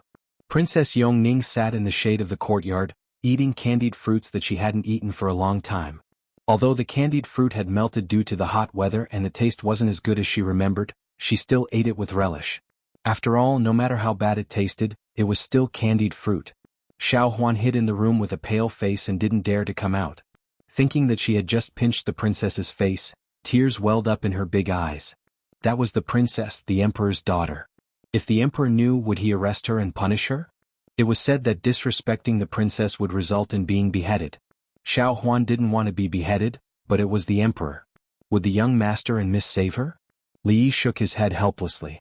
He dragged her out of the quilt and said, "What's wrong? You can't pinch the princess's face. Don't worry, no one will punish you. Hurry up and come out. It's such a hot day. Isn't it hot under the quilt?" "Really?" The little maid poked her head out of the quilt and asked with tears in her eyes. "Has the young master ever lied to you?" Li Yi looked at her and asked seriously.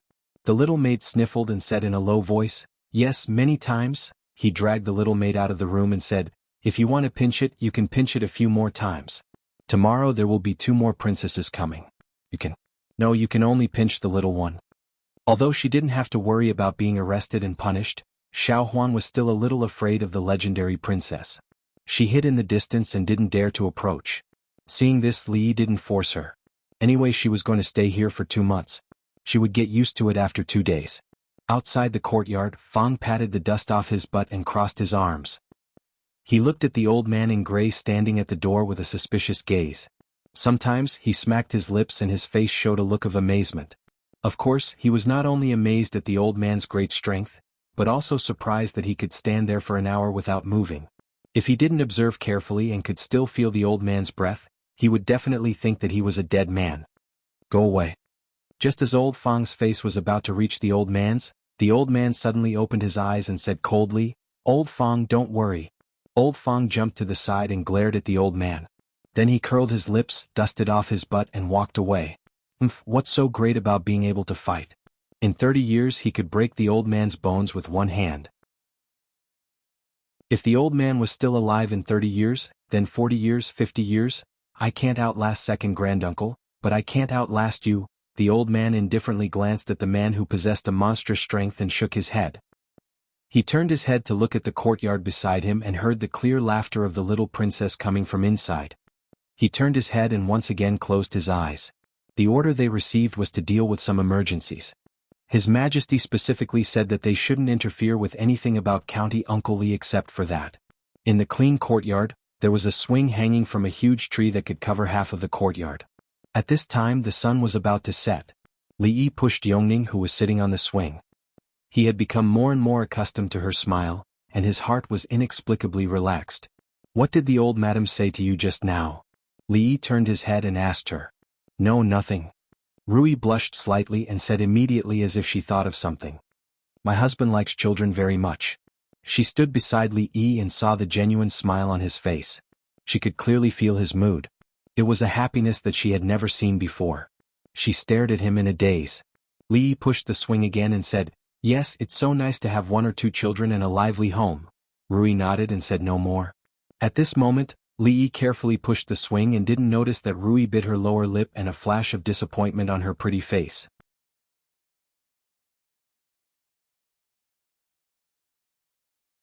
Old Fang rode on a pleasant goat, panting heavily. He was as tired as a dog. Young master. I can't." Fang's voice was trembling. He said, "Find a few more people. This thing is too tiring."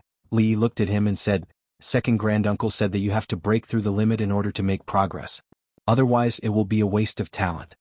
Fang kept shaking his head. "No, I don't want to make progress anymore.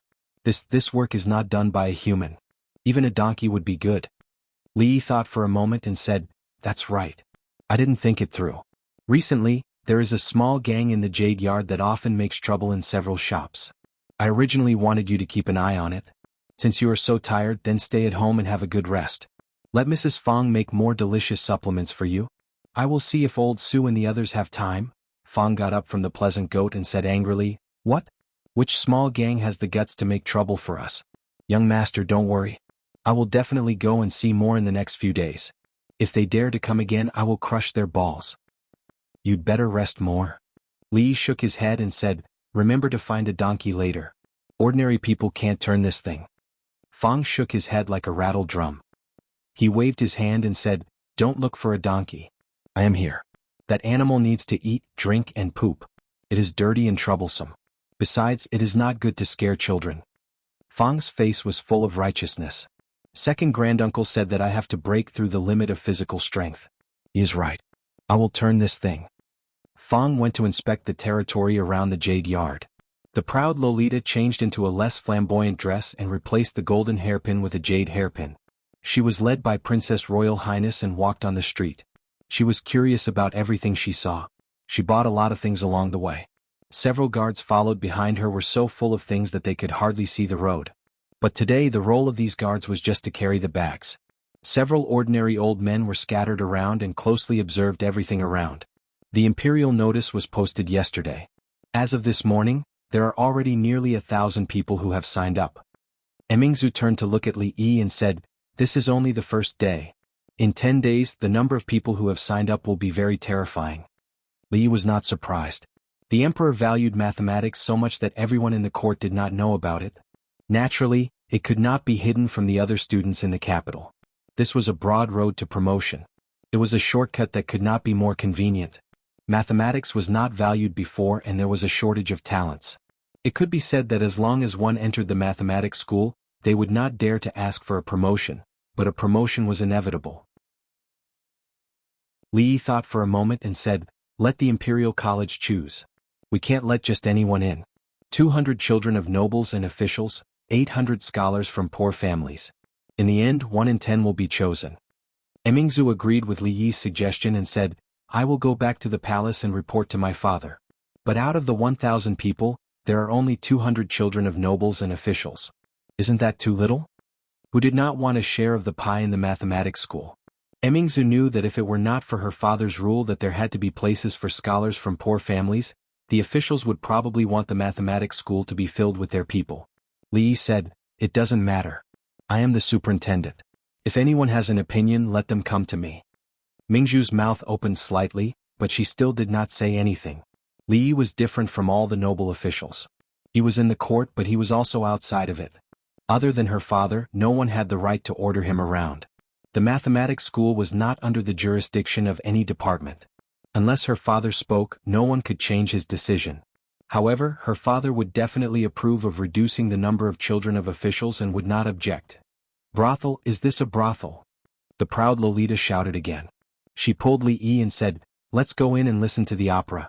I want to see the white snake, I want to see the green snake and that monkey who can dance with a stick." The sky was getting dark. Although the proud Lolita still wanted to experience the nightlife in the capital, she did not have 2 months of vacation. She had to go back before the palace doors closed. Li Yi put down the sleeping Yongning and tucked her in. He walked out of the door and rubbed his sore shoulders. He let out a long sigh. They were both princesses. Yongning and Xianxia only differed by one word. How could their personalities be so different? No, Princess Xianxia was not a princess at all. She was a country girl who was entering the city for the first time. After a whole day, she even reminded herself that the next time she came, she still had to catch fish in the river and chase rabbits in the mountains. "It's not good to be lively," Li Yi murmured. He regretted what he said yesterday. "You're tuning in to this sword dance in the vast sky YouTube channel. Don't forget to subscribe and join us on this journey to catch the most captivating stories.